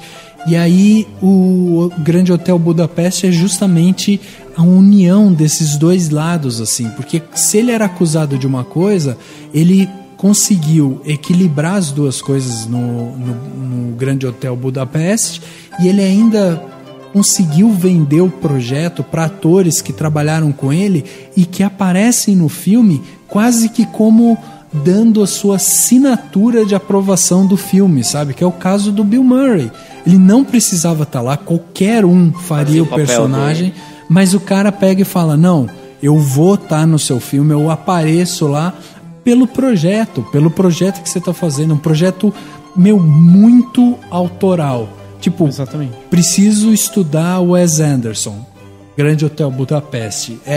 O símbolo dele. Ele é aquilo lá, assim, acho que nenhum crítico, né, vai deixar de concordar com a ideia de que é o filme com mais características dele, né, dos filmes do Wes Anderson, o mais andersoniano, o que mais tem características dele é o Grande Hotel Budapeste. O que muita gente alega, alguns críticos não gostaram tanto do Grande Hotel Budapeste, preferem outros filmes, preferem o Darjeeling, preferem o Tenenbaums, que consideram melhores e tudo mais. O próprio Edward Norton também já tinha trabalhado com ele em outros filmes e tal. É verdade, o Edward Norton. Também faz um personagem que é um personagem secundário e tal, mas tipo... É o policial, né? Que é o policial, exatamente. Mas assim, a construção do Monsieur Gustave é muito boa, a relação... Mas o que eu mais gosto no filme é esse ritmo que ele tem, o ritmo de ir descobrindo. As cenas de ação são muito teatrais. Aquela cena quando eles estão pegando o quadro de dentro do hotel para levar o quadro embora e que a menina cai da janela e o cara tá perseguindo, não sei o que. Aquela cena é fabulosa, cara. E ele vai ajudar, tipo, muda o quadro, ele tá do lado dela, tipo, os dois. Sensacional, sensacional. E o detalhe pra carta atrás, né? E que a carta, e ela já tinha visto. E a cena que ela cai no carrinho cheio dos doces. Isso. Exatamente. Tem logo que eles olham pra cima, a câmera tá em cima detalhe, total. Né? Não é um plano aberto, assim, é um total plongé, né? Que eu falei na carta, mas o plongé depois neles, no carro, é muito legal, porque tem um momento em que é uma cena bem rápida. São os dois no meio de um monte de caixa e você só vê a caixa. Então ela é tipo... É um rosa e duas pessoas no meio de um monte de rosa. É muito legal, assim. É lindo, plasticamente lindo o filme, né? E uma coisa que eu gosto, você falou do quadro, eu lembrei da cena que... Porque assim, no começo, quando o Zero começa a trabalhar de vez, né? O Gustavo começa a falar que o trabalho dele é adivinhar o que as pessoas vão precisar antes que elas realmente precisem. Antes que elas saibam que ela vai precisar. Antes delas pedirem, ele já tá lá. Pra elas virarem pra pedir e o negócio já tá lá. Que é isso que seria a serventia do hotel e o que mostra a qualidade do hotel. E aí, quando eles estão na casa da Madame D e eles vão ver o quadro, é muito legal, porque tipo, ele tá olhando pro quadro, o Gustavo tá olhando pro quadro, ele vai lá, pega o banquinho pra ele subir.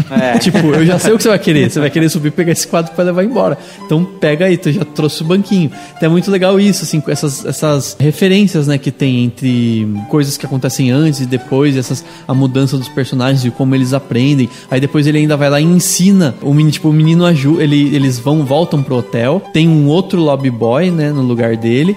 E aí o menino dá uma informação que eles estavam precisando. A menina foi pra lá e o cara foi atrás dela naquela sala. Daí depois ele vira e fala assim, você não pode fazer isso, porque o lobby boy é um túmulo. Tipo, ele não pode falar como você. Ele fala, você não foi treinado. É, exatamente, você não foi bem treinado e tudo mais.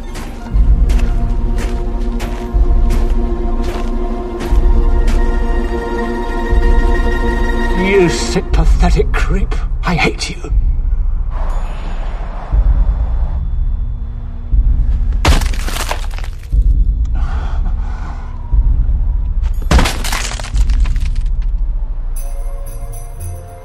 If this too be the end, farewell, cried the wounded piper boy. Whilst the muskets cracked and the yeomen roared hurrah and the ramparts fell. Methinks me breathes me last, me fears, said he. Holy shit, you got him! Well done, Zero! E outra coisa também que acontece 2 vezes no filme, que eu achei genial e que, na minha opinião, é o grande tema do filme, é o cerne do filme, a alma, né? É a frase do Gustave que depois o próprio Zero, já com a voz do ator mais velho, fala, que é mais ou menos a mesma frase, né? Que assim, existe, eu até tinha comentado antes, mas eu tenho aqui, existe uma pequena faísca de civilização que resta nesse mundo barbárico, nesse mundo bárbaro, que uma vez foi conhecido como humanidade. E ele fala isso, o Gustavo fala isso na primeira vez que eles encontram os soldados, que ainda são policiais, sim, né, que vão atrás dele, daí querem ver os documentos. E depois, quando já é eles colocam ZZ, né, mas seria uma referência clara a SS, que era a polícia nazista, né? Exatamente.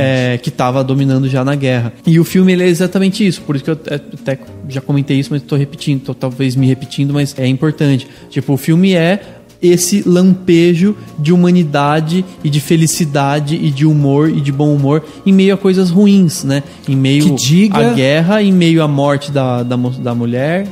Que diga a cena quando ele foge da prisão, né? E ele tem aquele diálogo com o Zero que, tipo, tá lá e, não trouxe seu perfume. E aí eles começam a discutir, ele dá uma cagada no Zero, e aí, tipo, o Zero, sei lá, explica alguma coisa pra ele, eu te peço desculpa pelo que eu falei, eu fui muito ignorante, mas numa elegância. E aí toca a sirene e tal, e ele, gostaria de continuar me desculpando com você, mas temos que partir e fugir, porque o alarme tocou e tal, tipo, caraca... Puta situação tensa, ele tá fugindo da prisão e ele se desculpando. Puta diálogo eloquente, sabe? Tipo, muito, muito sutil e tal. Então, sabe, ele tem toda essa coisa da humanidade mesmo. E isso é espetacular nesse filme, né? Sim, e um outro exemplo do que traz esse bom humor é quando ele vai ver já a Madame D, né, que ela já tá morta.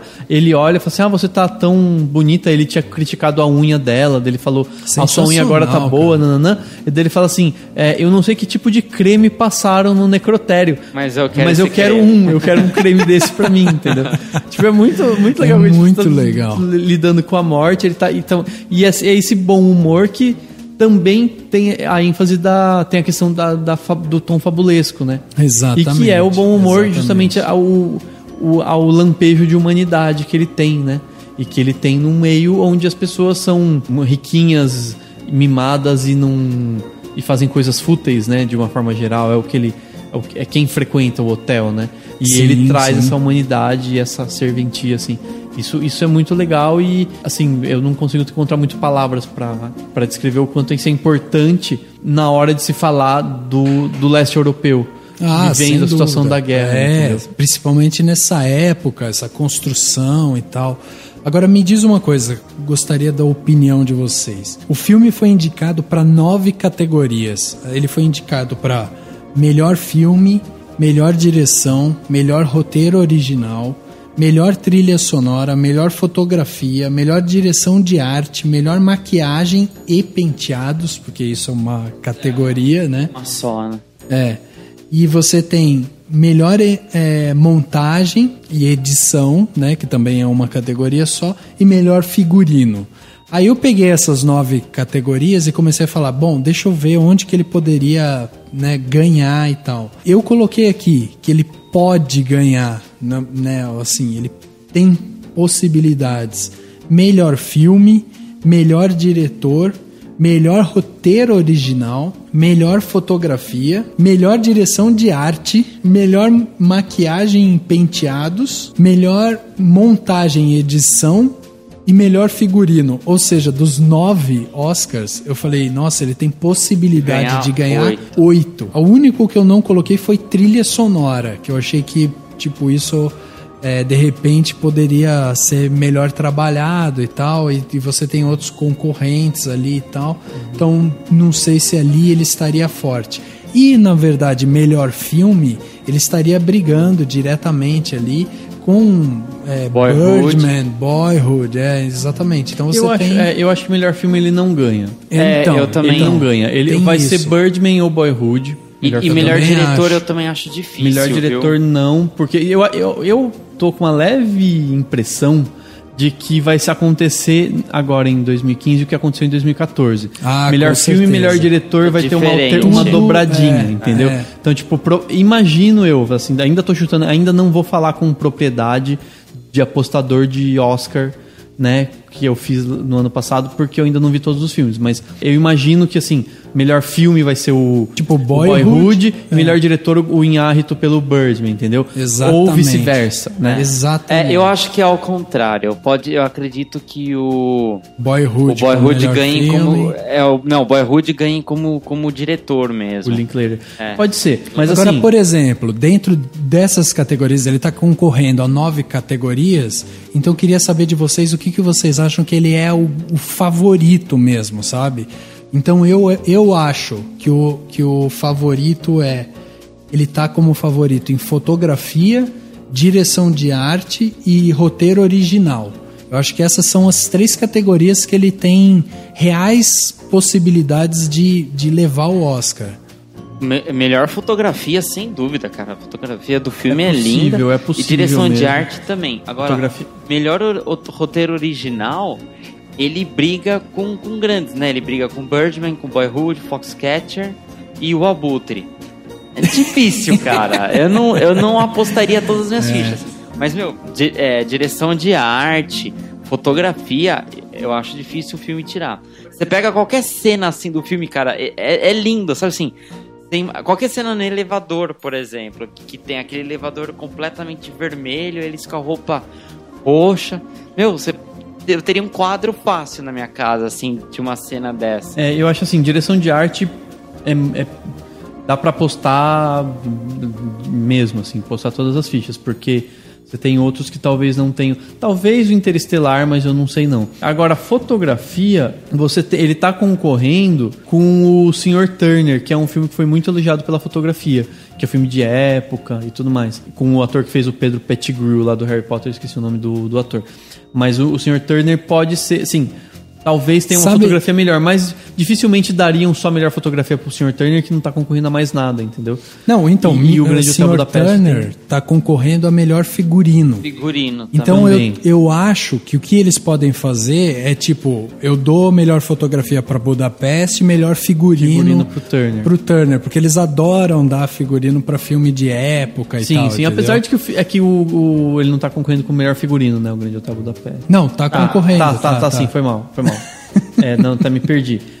Mas figurino, o Grande Hotel Budapeste também tem fortes chances também. Então, né? Mas ele perde um pouco, porque por mais que ele tenha grande figurino, é uma coisa um pouco mais lúdica, entendeu?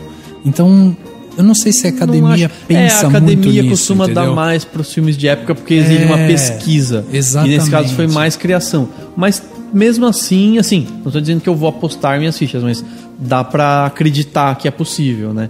Agora, os grandes, edição e montagem e diretor e melhor filme, muito difícil, porque tem filmes muito mais fortes. Agora eles fazem melhor filme, aí vão lá e classificam 8 filmes pra melhor filme. Aí você vai lá pra melhor ator, você tem 5. Porra, abre então logo mais 3. Não, mas é que assim, funciona com quantidade assim, tem a quantidade máxima de indicados e a quantidade de votos, né? Sim. Tem que ter um mínimo de votos e um máximo. Então, por exemplo, provavelmente dos indicados pra melhor ator, os que tiveram a quantidade suficiente de votos pra ter a qualidade de indicado são esses 5. E pra filme, se bem que pra filme eu não sei como é que eles estão fazendo, mas eles têm saído listas de 8 filmes ultimamente, né? Então, exatamente. Ou a disputa tá acirrada, ou eles estão tentando botar realmente os 8 mais votados e tudo mais. Porque, querendo ou não, pro mercado é bom, né? Você ter filmes com o título de indicado ao Oscar, quanto mais melhor, né? Mas por isso enfim, que eu acho que faltou o nosso querido Ralph Fiennes lá no melhor ator, entendeu? Sim. Porque o cara ele construiu um personagem significativo, né? Então vocês acham que de 9 indicações que o filme teve, ele deve ter aí grande vantagem, pelo menos 3 categorias, né? É mais ou menos isso que vocês estão pensando. Acho que sim. Claro que também é possível que ele saia de mãos abanando. Lógico, mas dá pra gente tentar adivinhar isso. Pode pôr de 9, 3, um terço.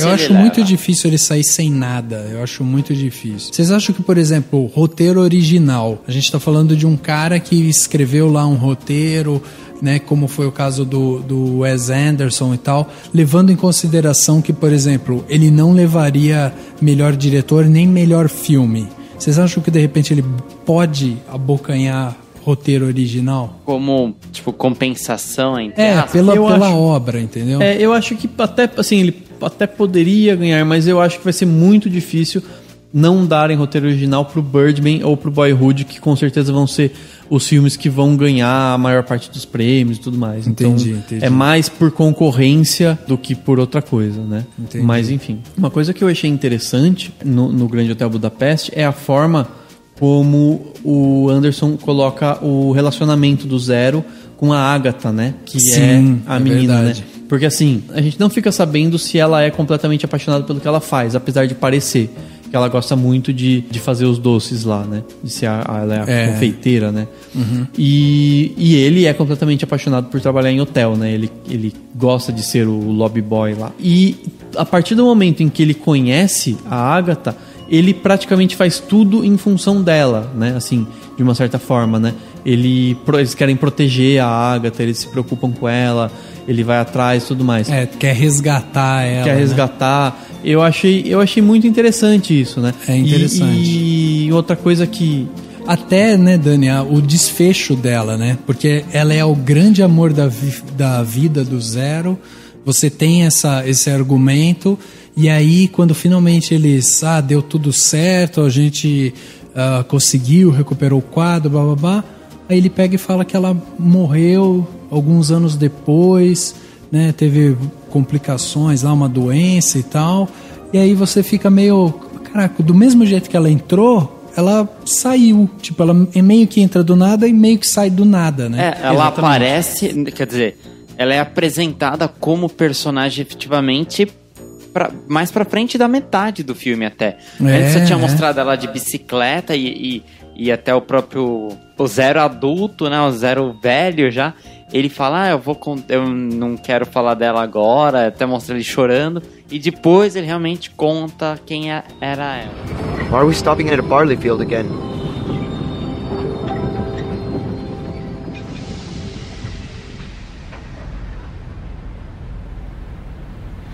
I find these black uniforms very drab. Well, hello there, chaps. We were just talking about you. Documents, please. With pleasure, as always. You're the first of the official death squads to whom we've been formally introduced. How do you do? Plus ça change, am I right? That's a migratory visa with stage 3 worker status, darling. Read this.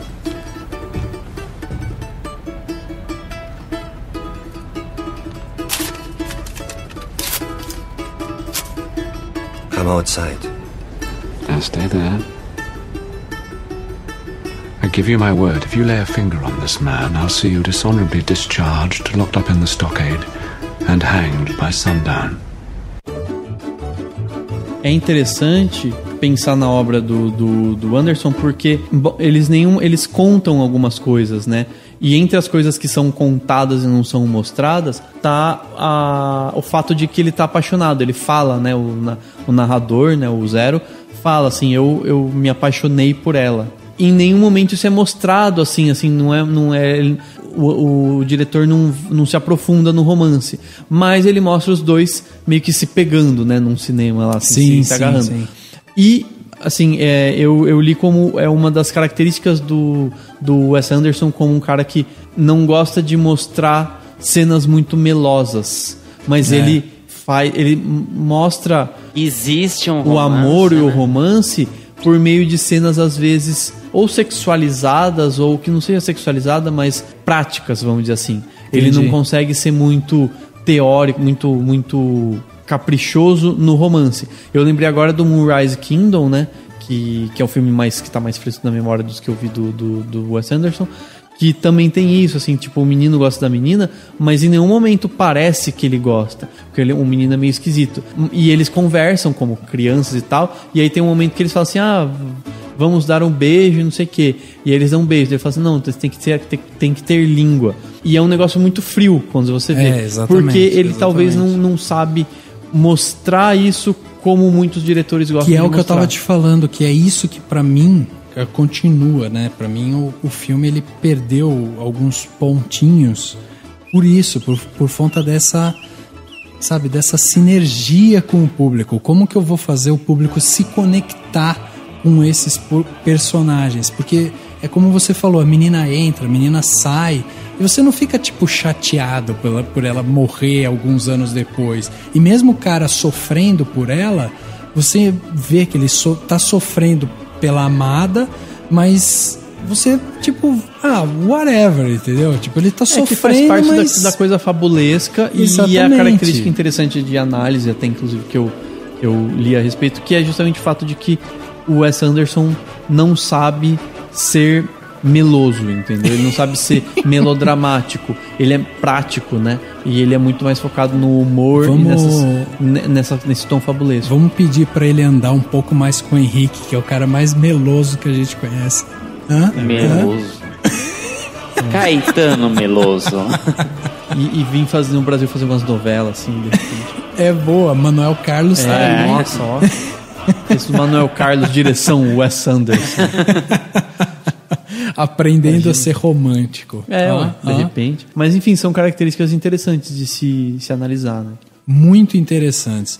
Vamos então dar os nossos pontos, né? Quantas estrelas a gente vai dar para esse filme? Vamos classificá-lo dentro de uma escala para as pessoas entenderem um pouco quanto que a gente gostou ou desgostou desse filme. Então vou começar com o Henrique. Henrique, por favor, qual que é a sua nota para o Grande Hotel Budapeste? Bom, eu vou dar uma nota, acho difícil vocês darem uma nota muito diferente, mas tem que ser 5 estrelas, 5 claquetes, 5 docinhos. Primeiro, pelo que a gente falou, pela direção do Wes Anderson. Eu não conhecia muito os filmes dele, eu já tinha assistido alguns, mas fazia muito tempo, tipo, nos canais assim, tipo Arte 1, sabe quando passam os filmes mais alternativos?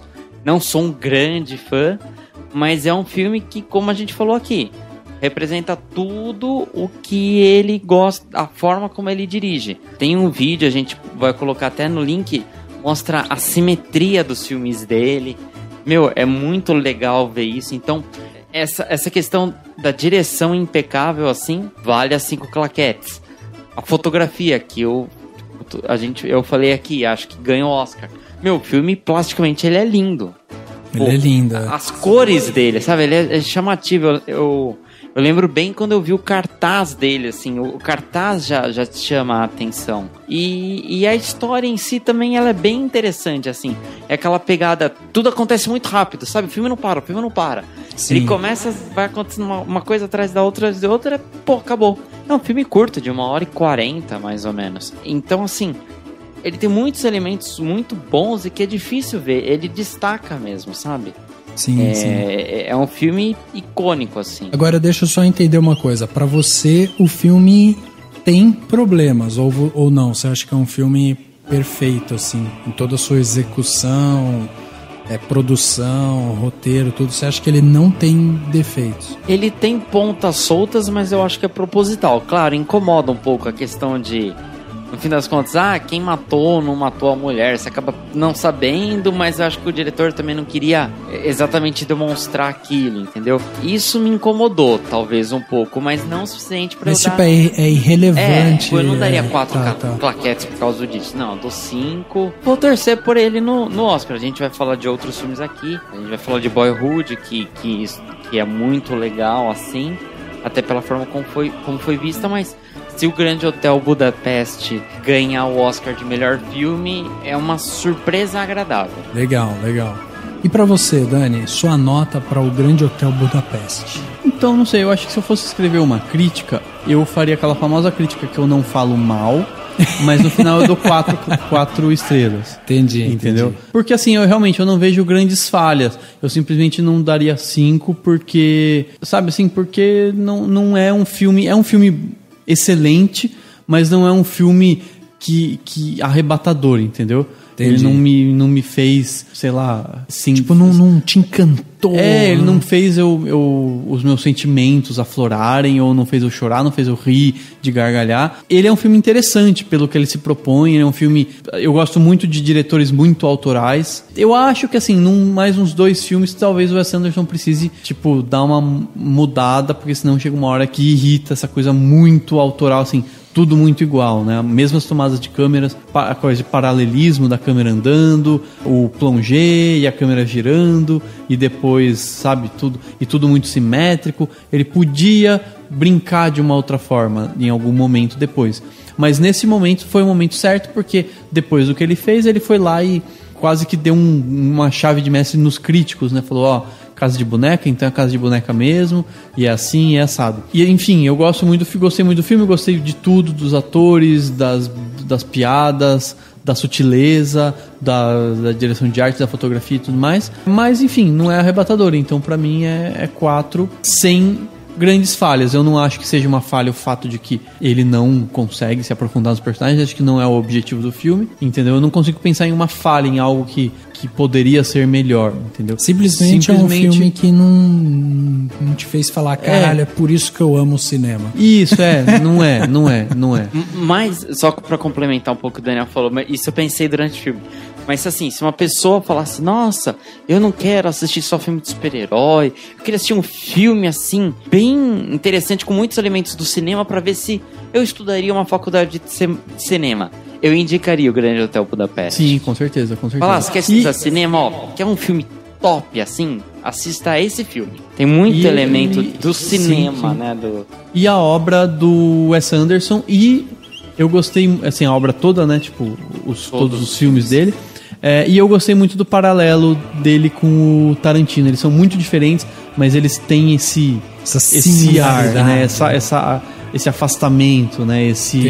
Essa coisa que de alguma forma eles se afastam, fazem o público se afastar do filme. Eu achei muito interessante, eu até quero fazer uma dobradinha mesmo, de rever o Grande Hotel Budapeste e assistir em seguida o Bastardos Inglórios, não sei, alguma coisa do tipo. Mas realmente, sim, é um 4 estrelas sem grandes críticas. Eu vou dar pro filme 4.5 estrelas. Eu achei que é um filme muito legal.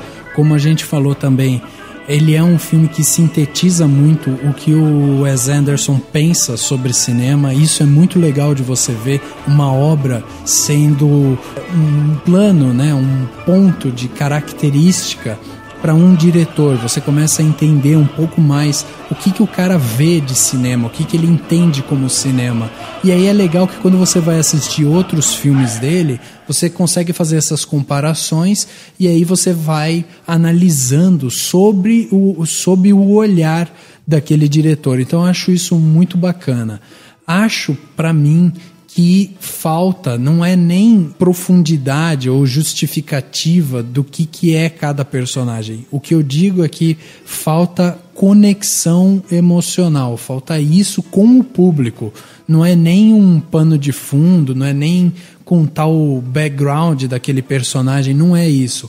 Eu achei que faltou um pouco mais de emoção para os personagens, porque eles beiram quase que uma robotização da personalidade deles, né? O próprio Monsieur Gustave, ele é tão cordial, ele é tão sutil que você entende que é um cara que inclusive não sofre quase, apesar dele ir pra cadeia, apesar dele ser perseguido por um assassino e tal, você não compra o sofrimento dele, você acha que ele já sabe que vai dar tudo certo. Tipo, ele vai passando as coisas, só vai vivendo, né? Então, mesmo que seja uma fábula, pra mim falta isso, falta essa conexão emocional, um pouco dessa melancolia quanto a, por exemplo, o Romance do Zero.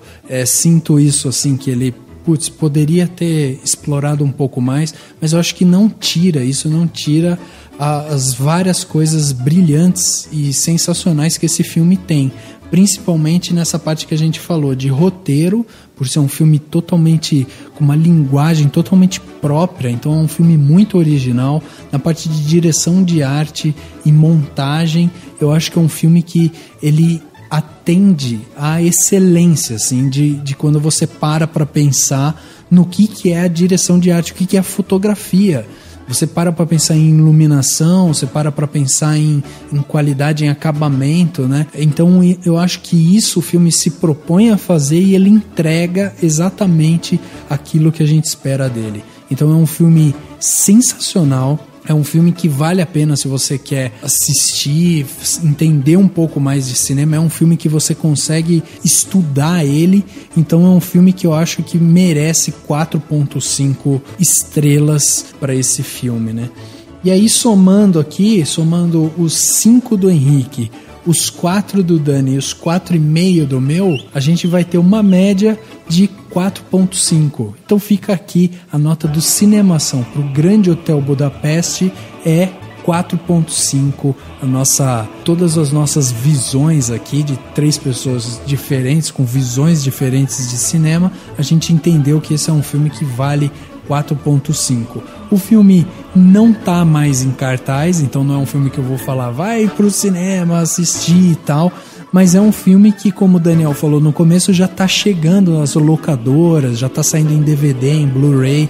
Vale sim o seu dinheiro de ir lá comprar o filme, ficar com o filme para você, porque é um filme que vale a pena você ter na sua coleção. Preciso estudar cinema, quero ter um filme que mostre direção de arte, roteiro, não sei o que. Hotel Budapeste é esse filme.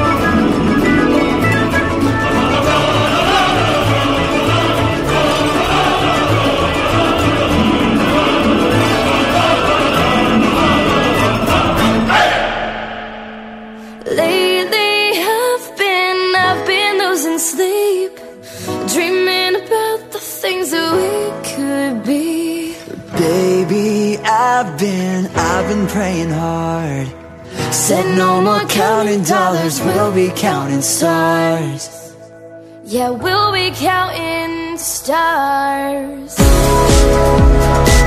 Chegando ao final do podcast Cinemação número 118, falamos sobre o excelente filme O Grande Hotel Budapeste, do Wes Anderson, o cara que é simétrico e deve ter toques também. Eu imagino que a casa dele deve ter os quadros tudo retinho assim na parede, um com 5 centímetros de um pro outro, manja. Deve ser um cara que deve ter uns toques. Ele é assim, loucos, né? assim. Você vê o Wes Anderson, ele, cabelo dele. O cabelo dividido certinho, ele anda de tipo terno, assim, magrinho, tipo terno todo cortado certinho. Assim. Sabe o que a gente pensa do Woody Allen, que ele é meio cheio de neuras também, né? Neuras e tal. Então, e aí você meio que vê isso nos filmes. Eu acho que o Wes Anderson é a mesma coisa. Você olha pra ele e fala, Meu, ele deve ser mais ou menos assim também, tudo simétricozinho, tudo não sei que é o contrário, já que eu falei do Tarantino nesse podcast, é o contrário. Você vê o filme do Tarantino e fala, nossa, Tarantino é um cara muito louco, despenteado, que veste tipo uma camiseta de qualquer jeito, e ele é assim mesmo. Exatamente, deve ser a mesma coisa, cara. Mas é um filme que a gente falou, destrinchamos um filme, falamos tudo sobre ele, nossa expectativa desse filme pro Oscar, que vai chegar aí em fevereiro, e provavelmente a gente vai voltar a falar sobre ele quando a gente for falar de Oscar. Então a gente falou sobre o Grande Hotel Budapeste. Henrique, muito obrigado pela sua presença, finalmente, no podcast de Cinemação 118. Lembre-se sempre de falar pouca bobagem para não tomar outra suspensão, então, ok? Ah, nem foi suspensão, vai. No fim das contas, eu falei na introdução lá a minha frase e você nem lembrou pra eu continuar falando o que era a Sociedade das Chaves Cruzadas. Ah, é verdade. Então explique-se. Quando o Gustavo ele foge da prisão, ele fica doido da vida lá com o Zera, ele dá aquela cagada que depois ele se arrepende, porque o Zera esqueceu de fazer um plano de fuga e de levar o The Lair of Panache, ou o ar dos a essência dos idiotas, que seria o perfume dele. Exatamente. E daí eles precisam de ajuda. E ele recorre à Sociedade das Chaves Cruzadas. O que é? É um monte de... É um grupo de concierges e um ajuda o outro. Então, e assim, no filme é engraçado porque assim, ele liga pra um cara, aparece o Bill Murray atendendo, aí ele fala, já vou. Aí ele tipo vira pro outro cara, pra um rapaz e fala, continue fazendo isso. Aí liga pra um outro. Aí tipo o cara tá ressuscitando um jogador de golfe que deve estar tipo, é mega emergência, isso, né? Aí ele olha assim pro rapazinho, né, pra cada um com o seu lobby boy e fala, continue fazendo isso. Aí o outro tá experimentando a sopa, ele experimenta, aí chega pro lobby boy, continue fazendo isso, uma colheradona de sopa. Então é um grupo, tipo uma sociedade entre eles que um ajuda o outro, entendeu? E eu achei muito engraçado esses cortes, essa sequência, assim, é bem divertida, assim, é uma das muitas coisas divertidas do filme. Inclusive, depois tem uma cena que ele entra em algum lugar e sai entre as pessoas elas ficam sentindo o cheiro, assim, é bem sutil, assim. É verdade. Assim, é bem rápida, mas tem isso, eu falei assim, eles estão sentindo o cheiro do perfume, É a hora que ele entra vestido com o uniforme da doceria, que é a... Exatamente, é da verdade, Short, ela trabalha. Bom, galera, valeu aí por mais um podcast, pelo primeiro podcast de 2015, quarta temporada aí detonando, e até o próximo, né? Até o próximo, é isso mesmo. Dani, muito obrigado também pela sua presença, batendo carteira aqui, né? Batendo cartão. Batendo carteira você já bate normalmente. Batendo carteira, mas é na rua só. Exatamente. É isso aí, valeu Rafa, valeu Henrique, valeu todo mundo. Só último breve comentário, o Stefan Zweig, que fez os escritos que inspirou esse filme do Grande Hotel Budapeste, ele também tem um conto dele adaptado para o cinema brasileiro, que é o filme A Coleção Invisível, com o Vladimir Brista. Ele é baseado num conto do Zweig. E esse mesmo escritor, ele adorava o Brasil, né? E ele que escreveu um ensaio chamado Brasil, o País do Futuro, em que ele fala quanto o Brasil é o país do futuro, e que foi o que gerou a alcunha, né? O Brasil sempre foi considerado por muitos, por falar do país do futuro.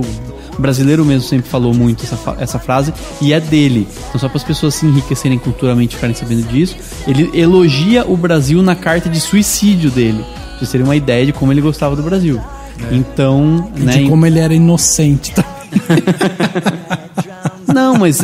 Mas quem mora muito na Europa adora o Brasil, geralmente, porque, né, é um país quente, as pessoas são felizes e tudo mais.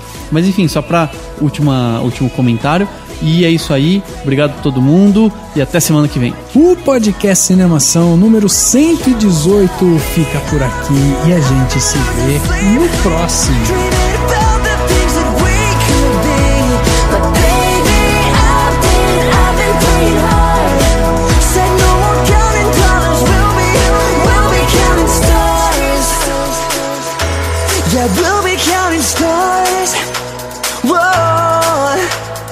Lately I've been losing sleep, dreaming about the things that we could be.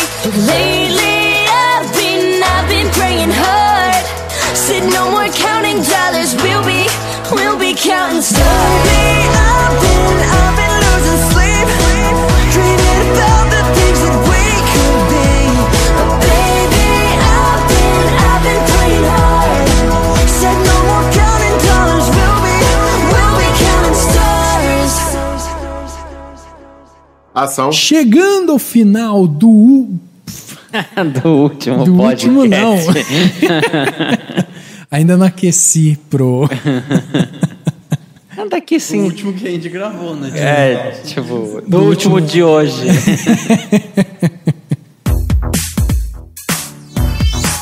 Esse podcast foi editado pela Isso Aí Design. Tudo isso é forma com função. É design estratégico. É isso aí.